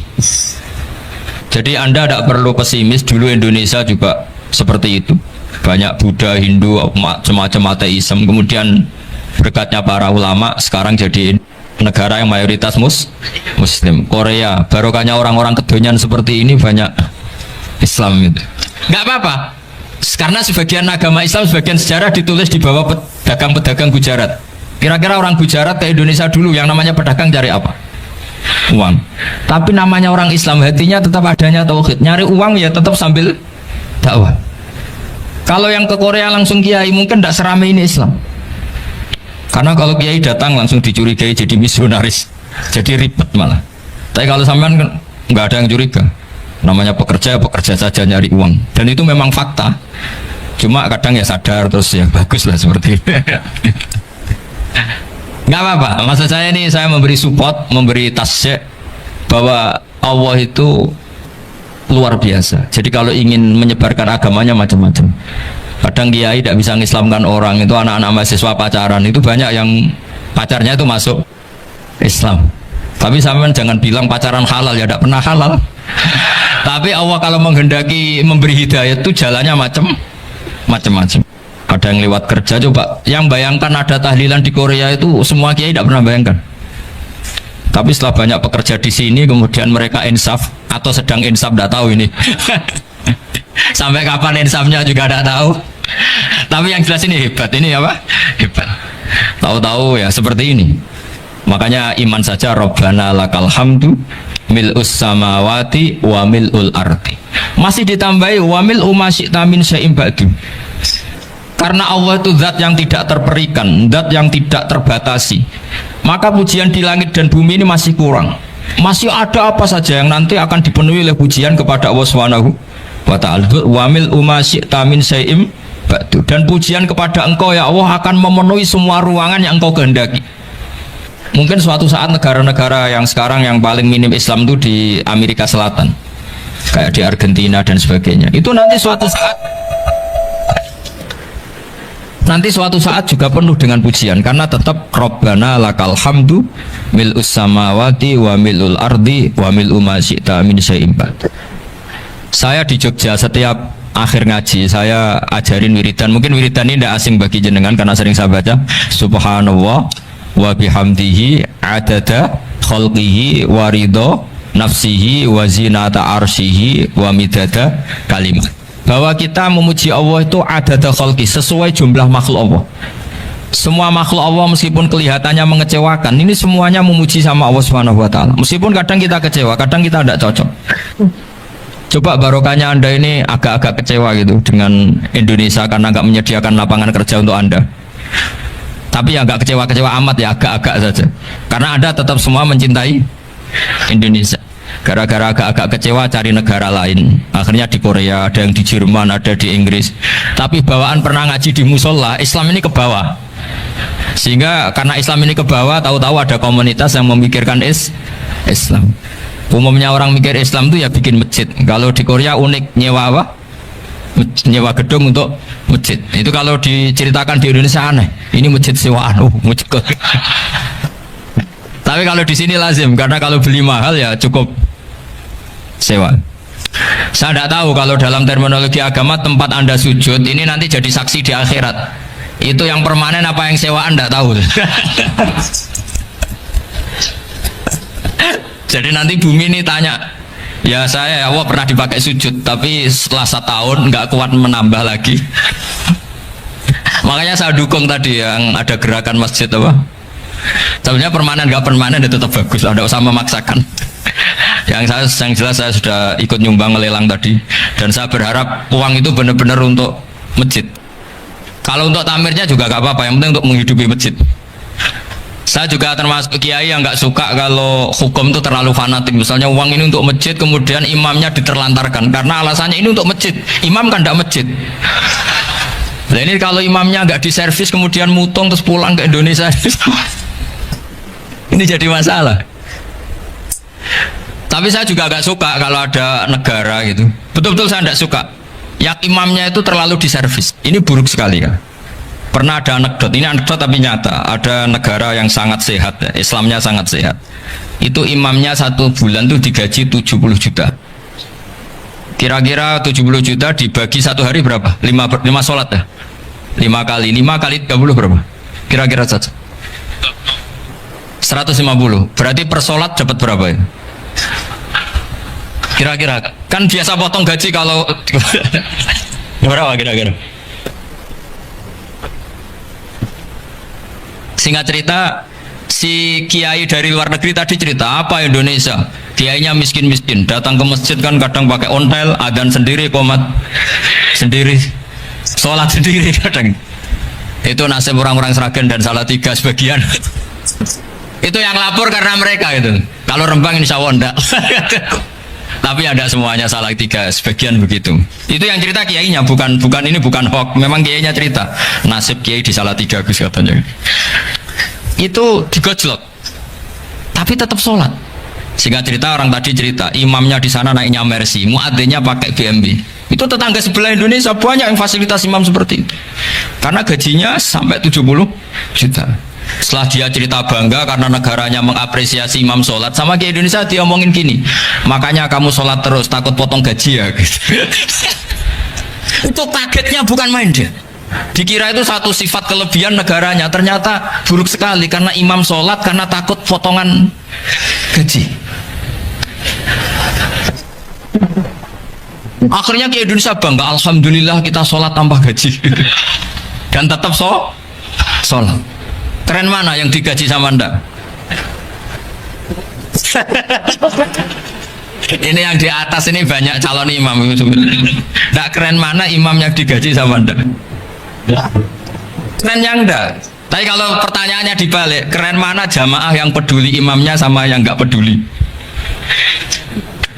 Jadi jawabannya harus tetap seperti itu. Imamnya keren yang ikhlas, tapi jamaahnya keren yang peduli imamnya. Jelas ini ya fatwa saya ya. Gimana? Imamnya baik yang ikhlas, tapi jamaahnya baik yang peduli nasibnya. Tapi sekali imam dari awal gak ikhlas itu harus di PHK. Itu bahaya bagi agama kalau awalnya sudah ada ikhlas. Karena nanti setelah habis subuh terus dihitung. Wong setahu saya sholat terus kok kenapa gajinya tinggal segini? Ya, setahu saya sholat terus kok gajinya tinggal segini. Terus nanti takmirnya bilang kemarin duhur Pak Yai tidak ngimamin, kemarin asar tidak ngimamin. Terus dihitung. Bisa enggak agama akan berjalan seperti itu? Enggak kan? Ya makanya pertanyaannya tadi, suka atau punya imam ikhlas? Suka, tapi imamnya juga suka kalau jamaahnya peduli. Ini penting, jadi saya mensupport Anda, mensupport kalian semua bahwa agama ini akan diurus oleh Allah Subhanahu wa taala. Makanya Sayyidina Umar radhiyallahu anhu kalau disuruh mikir agama itu tidak mau. Enggak mau betul deh. Ketika Umar jadi khalifah itu puncak keemasan masa Islam. Semuanya stabil, semuanya hebat. Sampai Irak, Iran zaman itu Persia masih, semuanya Mesir, itu semuanya ikut Islam. Ketika Islam pada puncaknya, yang dikhawatirkan oleh masyarakat adalah begini. Lalu setelah Umar itu bagaimana? Islam setelah dipimpin orang yang tangguh, yang kuat, yang waroi, yang zuhud. Lalu setelah Umar itu gimana? Tapi Umar disuruh mikir gak mau. Sampai setiap Abdullah bin Umar jalan-jalan di kampung-kampung itu abahnya dianggap pecundang. Tahu sampean pecundang? Orang yang nggak tanggung jawab. Karena orang-orang bilang gini, ya Abdullah bin Umar, bagaimana pendapat Anda kalau ada penggembala kambing di tengah hutan atau di tengah padang rumput, kemudian dia ninggal gelanggang kambingnya, kamu anggap penggembala ini gimana? Oh itu penggembala yang dolim itu. Pasti kalau kambing ditinggal ya kacau. Apalagi ini umat Rasulullah Shallallahu Alaihi Wasallam. Ini abah kamu tidak pernah wasiat, tidak pernah ngatur suksesi. Lalu Islam setelah dia bagaimana? Suruh dia ngomong penggantinya siapa? Karena beliau sudah sepuh, harus ada suksesi. Akhirnya Abdullah bin Umar lapor ke Umar. Ini gimana abah, orang mengkomplain begini. Apa kata Umar? Agama itu beda dengan kambing katanya. Agama itu milik Allah Subhanahu. Mbok saya pikir, tidak saya pikir tetap jalan. Nah ini terbukti, jangan ulama ya ndak, mufti ya ndak, tapi bisa menjalankan agama. Kalau agama sampean pikir malah rusak, sudah pokoknya lakukan saja, tidak usah dipikir. Akhirnya betul, karena agama ini milik Allah. Soal kita serius memikirkannya itu karena khidmah, karena kita ingin berbakti pada agama. Tapi Anda tidak boleh berpikir kalau agama ini butuh pemikiran Anda. Beda loh ya. Kita khidmah agama serius karena kita ingin mengkhidmati agama. Tapi agama ini tidak pernah butuh kita, karena agama ini akan diurus oleh Allah Subhanahu. Coba pas sampean kecil, orang jilbaban di Indonesia itu banyak apa banyak sekarang? Banyak sekarang. Kiainya mutu orang dulu apa mutu orang sekarang? Tapi perkembangan Islam itu ramai sekarang apa ramai dulu? Ramai sekarang. Islam menyebar di seluruh dunia itu zaman Wali Songo, zaman sampean keren mana? Keren sekarang. Kualitas solehnya sampean sama Wali Songo? Wali Songo. Ini betul. Karena agama ini diurus oleh Allah Subhanahu wa taala. Maka kata Sayyidina Umar, agama ini innallaha ta'ala yahfadzu dinah. Innallaha ta'ala la yudhi'u khilafatahu waladina. Allah itu tidak akan menyia-nyiakan agamanya. Ini terbukti. Agama ini pernah dipimpin orang terbaik di dunia, yaitu Rasulullah Shallallahu Alaihi Wasallam. Ketika beliau intakola ila rofiqil ala, ketika beliau pindah ke alam sana, diteruskan oleh sahabat yang tentu jauh di bawah Rasulullah. Diteruskan tabiin, diteruskan para wali songo, diteruskan yang sampean yang jauh di bawah wali songo, sejauh-jauhnya. Tapi agama jalan sampai Korea. Agama jalan sampai apa? Dulu Wali Songo itu hanya sampai Mojokerto, sampai Tulungagung. Di bawah sampean, Kelayaban sampai mana nih? Korea. Coba kalau Allah nggak ngurus, nggak bisa. Yang gerakkan hatinya sampean peduli sama masjid siapa? Allah Subhanahu wa taala. Yang menggerakkan hati sampean peduli sama agama siapa? Allah. Tapi yang menggerakkan sampean ke Korea apa? Uang kan?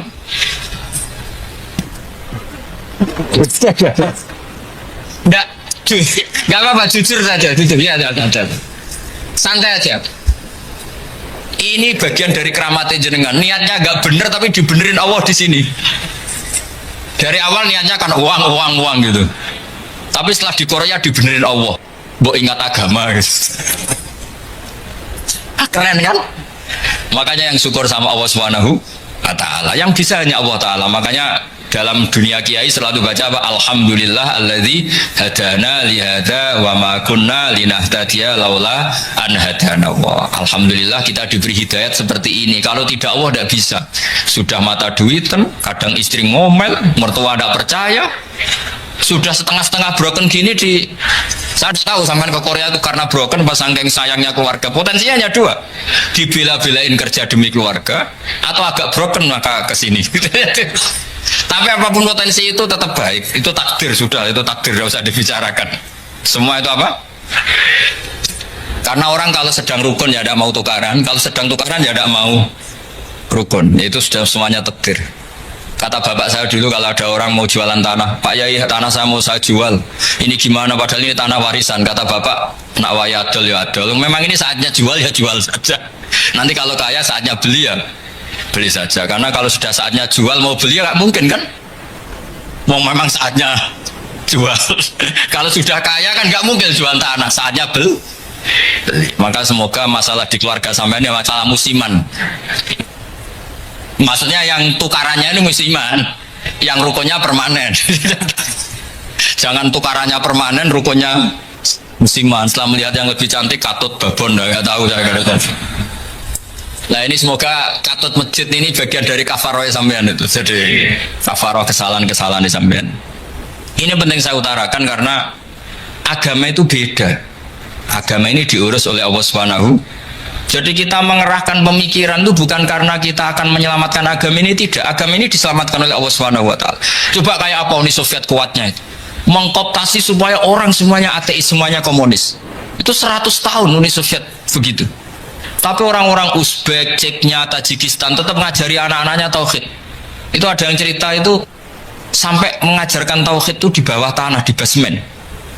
Tapi Allah menghendaki Rusia itu, Uni Soviet jatuh. Ketika jatuh, negara-negara ini langsung menjadi negara Islam, yaitu Uzbek, Tajikistan, Ceknya. Mungkin nggak mereka langsung menjadi negara Islam, andai kan saat menjadi Uni Soviet benar-benar menjadi ateis. Nggak mungkin kan? Karena saat dikooptasi Uni Soviet, akidah mereka tetap tahu, cuma nggak berani muncul. Artinya apa? Uni Soviet nggak bisa menghabisi Islam. Kurang kerennya Uni Soviet zaman itu, bisa nggak menghabisi Islam? Nggak bisa. Donald Trump dulu termasuk Islamfobia, tapi setelah dia anti-Islam malah orang Amerika demo supaya memperhatikan Islam. Nggak bisa. Makanya Korea pun nggak bisa menghabisi Islam.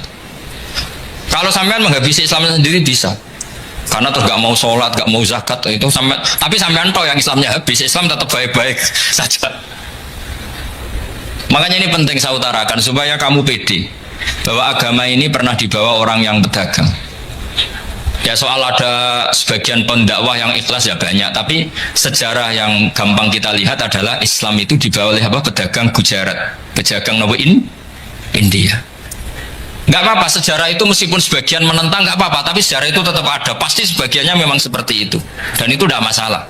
Saya ulang lagi itu tidak masalah. Coba dulu pemain bola kalau di Inggris itu kalau mau sholat susahnya bukan main. Apalagi kalau mau puasa. Kalau di sini kerja puasa katanya mati lu kalau apa? Puasa. Kalau mau sholat katanya dicari mana ini berhalanya kok. Kata orang-orang ateis kan gitu, dicarikan patungnya kali ini sholat kok nggak ada patungnya ini gimana ini? Ya ngalamin gitu. Tapi Allah Maha Kuasa. Banyak investor mana itu Dubai atau Qatar yang tertarik investasi di dunia bola. Kayak Sulaiman Al-Fahim makanya beli Manchester City. Itu sekarang pelatihnya negara orang sholat gak berani, bahkan di tengah stadion dibangunkan masjid. Kalau sampai daftar jadi muadzin bisa. Apa nyanyi Saduna di sana juga bisa. Dulu Aljazair bencinya bukan main. Apa Perancis sama orang Islam itu bencinya bukan main. Barokahnya Zidane pemain bola dan juara dunia, terus Zidane turunan Aljazair. Akhirnya orang Perancis itu mencintai Islam, itu barokahnya sepak bola. Allah punya sekian cara untuk mengenalkan Islam. Di Prancis dikenalkan lewat pemain sepak bola. Nah di Korea ini yang agak unik dikenalkan lewat pecinta wong. Saya jamin ini tidak apa-apa, sudah tidak apa-apa, sudah aman, aman. Jamin aman. Pokoknya alhamdulillahilladzi hadana lihada wa ma kunna linahtadiya laula an hadana. Karena agama ini dibawa oleh Allah Subhanahu wa taala, yang menjaga juga Allah Subhanahu wa taala. Sama tidak usah khawatir. Kalau ada kelompok tertentu yang mengkhawatirkan Islam, sekarang Islam bahaya gini-gini, itu kurang roja, itu kurang optimis itu. Harapannya sama Allah tipis, harus ngaji lagi.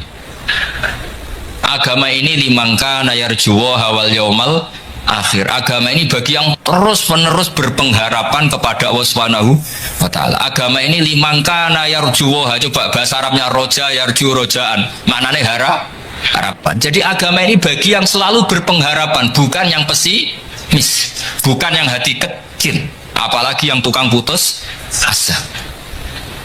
Coba agama ini begitu luar biasa, dibawa orang yang macam-macam. Tadi di Perancis dibawa oleh pemain apa? Bola. Ada masjid di Inggris itu ya dibawa mahasiswa-mahasiswa itu yang dulu sebagian yang nggak pernah ngaji, setelah di Inggris bikin komunitas pengajian. Di Korea dibawa di pecinta apa? Tapi lama-lama cinta Tuhan. Karena ya memang sebenarnya sudah cinta Tuhan. Cuma ya cara cinta ini nunggu punya uang Ya sudah, alhamdulillah seperti ini sudah luar biasa sudah. Insya Allah diterima oleh Allah Subhanahu wa taala. Saya selalu berharap semoga ini tetap satu bukti bahwa Allah itu harus kita sembah di mana-mana. Karena tadi Allah akan selalu Rabbana lakal hamdu mil'us samawati wa mil'ul ardi wa mil'u ma syi'ta min syai'in ba'du. Bahwa pujian kepada Allah akan selalu memenuhi langit dan memenuhi bumi. Bumi Korea termasuk buminya Allah. Makanya pegangan yang saya minta sama pengurus untuk di-share adalah Dawai Rasulullah Shallallahu Alaihi Wasallam. Mungkin nanti panitia harus meng-share itu. Ini Musnad Ahmad, riwayat dari Imam Ahmad. Al-Bilad Biladullah. Sudah punya? Nanti di-share ya yang itu. Al-Biladu Biladullah, bahwa negara hakikatnya adalah negara Allah. Wal ibad ibadullah, semua hamba hakikatnya adalah hamba. Di hadis itu fahaitsuma asabta khairan fa'akim. Kapan saja kamu menemukan kebaikan di tempat Anda berdomisili, fa'akim, kamu tidak apa-apa di situ. Kamu di sini dapat uang, dapat masjid, dapat sewa masjid, tidak tahu sewa apa permanen, pokoknya itu bagus gitu aja. Buminya dirayu, bumi meskipun ini nggak permanen, tapi tetap jadi saksi loh ya. Harus ada kompromi ini. Karena kalau dengar orang Indonesia jadi aneh, masjid kok nyewoi. Tapi aneh di Indonesia, ada aneh di sini, sama tenang saja. Tentu malaikat pencatat di sini juga sudah tahu kalau sebagian masjid itu sewaan. Jadi ya ada iskal-iskal amat lah, sudah nggak janggal-janggal amat karena kondisional Jadi saya nanti minta panitia supaya meng-share tadi hadis riwayat Imam Ahmad bin Hambal yang diriwayatkan oleh salah satu minal asroh al mubasyarina bil jannah, yaitu Zubair bin Awam. Nabi ngendikan al biladu biladullah, negara mana saja adalah negara Allah. Wal ibad ibadullah, semua hamba adalah hambanya Allah. Fahaitsuma asabta khairan, di mana saja kamu mendapatkan kebaikan, fa'akim, kamu tidak apa-apa berdomisili di situ. Ya saya mohon ini penting sekali. Pokoknya saya mohon kalimat tauhid ini dijaga. Karena kalimat tauhid ini kata semua ulama kasyajaratin thayyibatin asluha tsabitu wa faruha fis sama. Dan kalimat tauhid ini pasti tu'ti ukulaha kullahinin biizni rabbiha. Kalimat tauhid yang dibawa umat Islam seluruh dunia. Meskipun dia orang fasik, orang enggak benar, tetap tu'ti ukulaha kullahinin biizni rabbiha. Kalimat ini akan membawa berkah bagi orang yang dihinggapi atau didomisili umat Islam. Coba sebagian nanti orang Korea menjadi muslim itu karena di sini ada komunitas pekerja muslim, kemudian menyisakan asarul Islam, jejak-jejak Islam.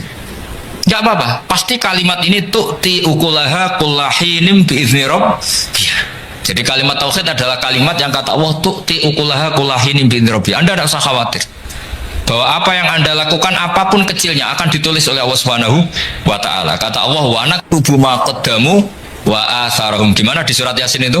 Inna nahnu nuhyil mauta wa naktubu ma qaddamu wa atharahum. Saya bisa menghidupkan orang mati dan semua amal kalian saya tulis, kata Allah. Wa atharahum, dan jejak-jejak yang pernah kalian lakukan juga ditulis.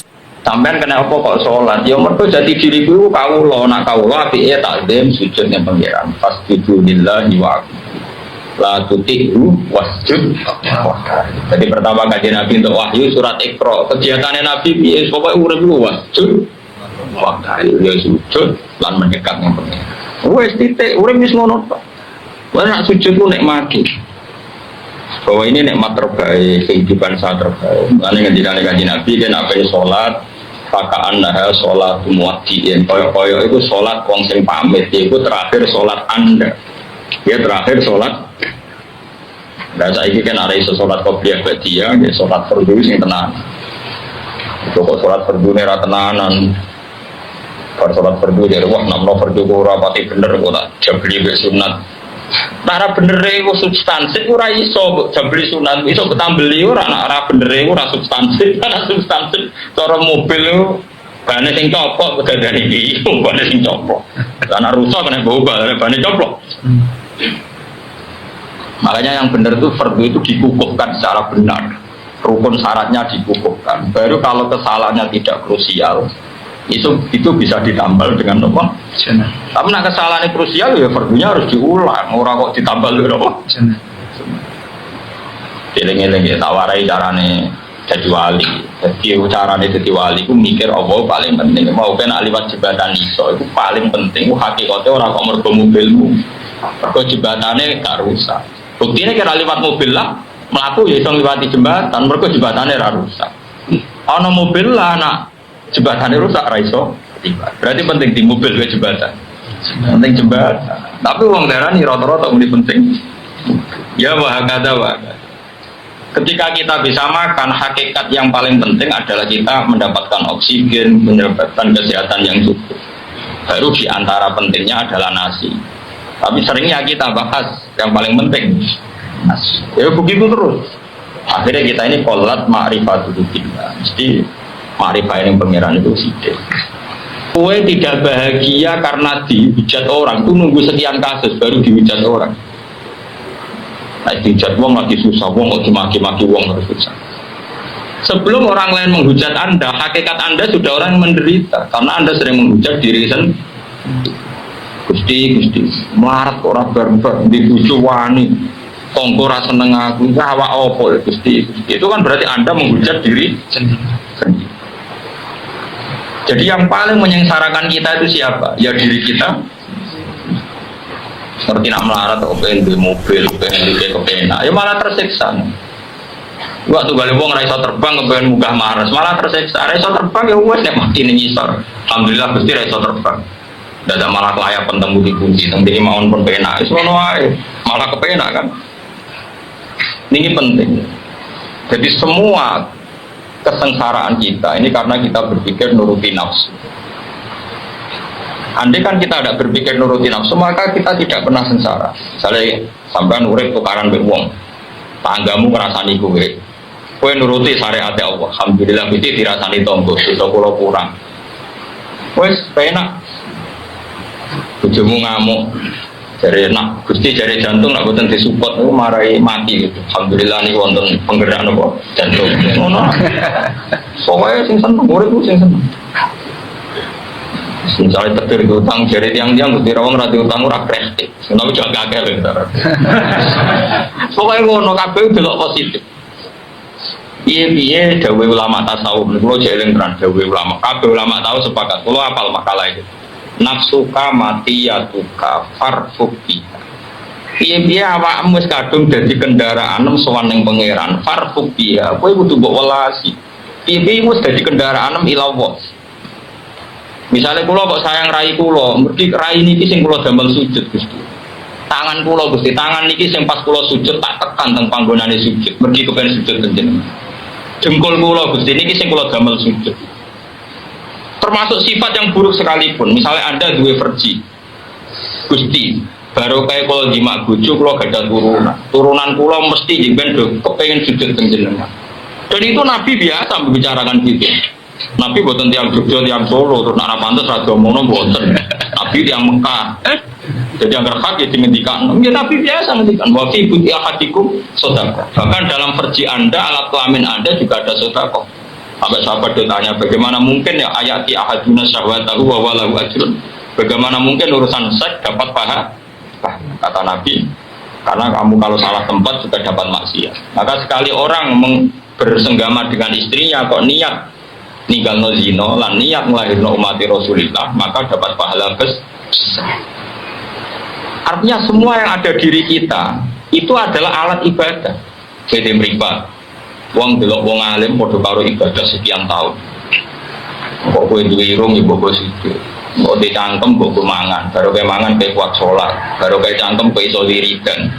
Semua ini sarana kita ilallah, maka kamu jangan pernah tidak sayang sama diri kamu. Jadi ulama-ulama nafsuka mati ya tuka farfuk biha, kamu harus sayang. Karena semua yang ada di kita adalah alat kendaraan kita menuju ilallah subhanahu wa ta'ala. Kejogeman nih, aku ditetir orang anak kiai, orang putune Kanjeng Nabi, malah benak. Anak kiai tanggung jawab berat, putune Nabi tanggung jawab berat. Apa wis pirsa kira bakat malah ra dipilih, malah benak. Itu sing malah benak kan. Karena hormat sampai para putune Nabi, hormat anak kiai, kan malah enak. Wong hormat ibadah. Dia dihormati nak kuat malah mari ujug, mari som. Malah enak kan. Justru kita punya kekurangan dari no takdim yang menglihat sing sempurna. Misalnya wonten tiyang sing nasabe sempurna kata kiai Kanjeng Nabi, wonten tiyang sing nasabe saya kata putu kiai. Kowe ditakdir misalnya anak bajingan, anak ora salat tapi salat. Malah unik kowe to. Wong anak ora salat kok dadi salat. Ya mulya dekne, mulya mau nasab sing apik-apik mau, tapi unik kowe. Unik kan yo penting. Pokoknya awakmu apapun yang terjadi itu sayang. Eling-eling makalah ulama ya, nafsuka mati ya tuka. Matiun mana kendaraan nafsuka mati ya tuka. Farfusika. Awakmu itu kendaraan ilallah. Mulane mbok sayang.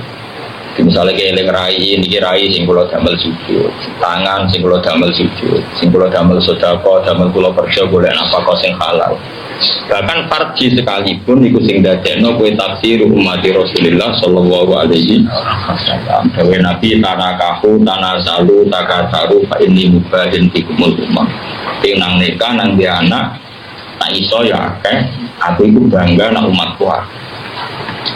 Cuma anak zaman akhir tak tafsiri nak iso ya sing akeh. Perkara ini zaman akhir kadang wong ra siap anake akeh. Baru ya ora karuan. Itu maksudnya nak iso ya akeh.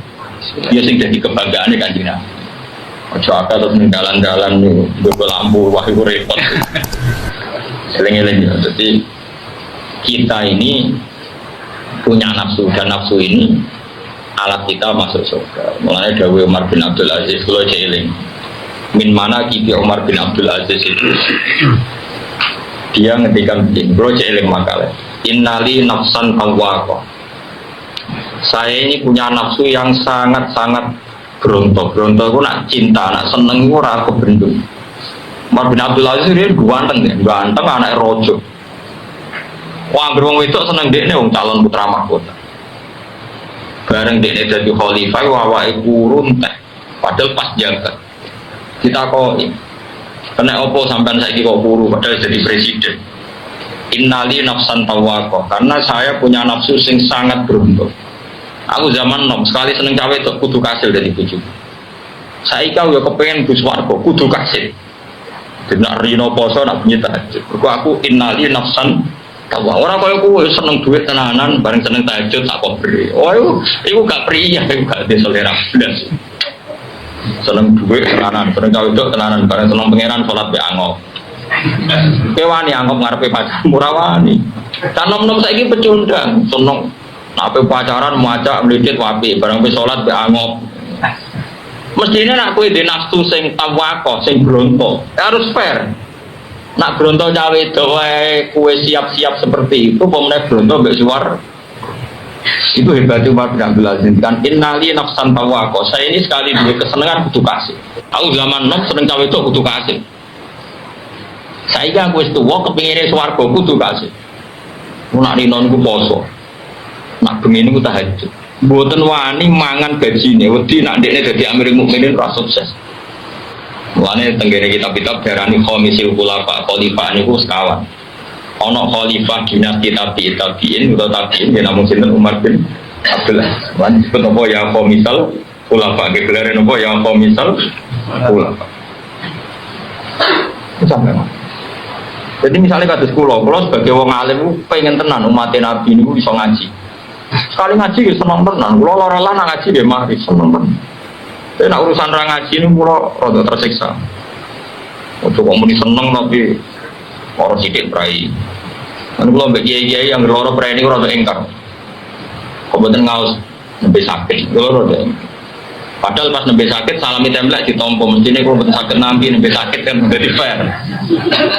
Pas mulang sakit juga alasan prai, pas disalami templek sakit lah. Nompo cara kula ora fair, cara kula lho ya. Tapi sampean udah anut cara kula, terus wong akeh paham. Cara kula iku yo biasa wae, nak lara isih kuat mulang nggih mulang. Wong mulang ora kudu teng majelis, misale teng rumah sakit sampean lara kan iso ngaji mek sing milih. Dan dia ngomong apa orang ngomong ngaji, mau ngaji di mana saja kapan saja. Karena tadi innali nafsan tawakoh, saya punya nafsu sing sangat berontak. Saya kira tatuku nafsi ilal jannah kata beliau. Saya kira nafsuku berontak ning swarga, maka saya akan menghalalkan segala cara. Diri saya akan saya pergunakan dengan segala cara untuk menuju nopo swarga. Mane niku irji ila rabbiki radiyatan mardiyah. Carane piye? Orientasine ning pangeran. Lagi rumusé napa? Fadkhuli fi ibadi. Kowe ngrasa bener-bener mau dadi kawula ning kene. Nang kawula ning pangeran ojo mentang-mentang juga terus ngatur-ngatur wong saenake dhewe, mentang-mentang wong alim saenake dhewe. Itu mlebu fadkhuli fi ibadi. Apapun hebat Anda harus merasa jadi ubudiyah kemawulan yang pengiran. Jadi misalnya ke sholat, dia mergo perintah pengiran. Budak kok kakean nafsu. Misalnya kita jadi budak, di kongkon masak majikanmu masak sate, terus dia kepengen, wah aku entek 20 bunduk, itu sopan tau lah. Ora sopan. Tapi budak tenan pun masak sate, ya masak sing tenanan, kok majikan itu ben mangan sing enak. Orang kok kowe pengen mangan, podo kowe nak kepengen mlebu swarga ya salat sing tenanan, tapi rasa bayangno mlebu swarga. Nak wis fatkuli fi ibadi kok lagi buat kuli. Jadi wong ora kepengin langsung swarga, tapi status kehambaannya tidak ditata. Kalau kalian malih orang sekarang tuh ingin masuk surga, tapi status kehambaannya tidak ditata. Padahal urutannya kan fatkuli fi ibadi. Kowe iku dadi yo kawulaku sing apik, sing ikhlas, sing orientasine ila Allah lagi buat kuli dan jannah. Lengi-lengi ya Tuhan nafsul mutmainnah irji'i ila rabbiki radiyatan mardiyah. Urutane napa? Fadkhuli fi ibadi lagi wadkhuli jannah.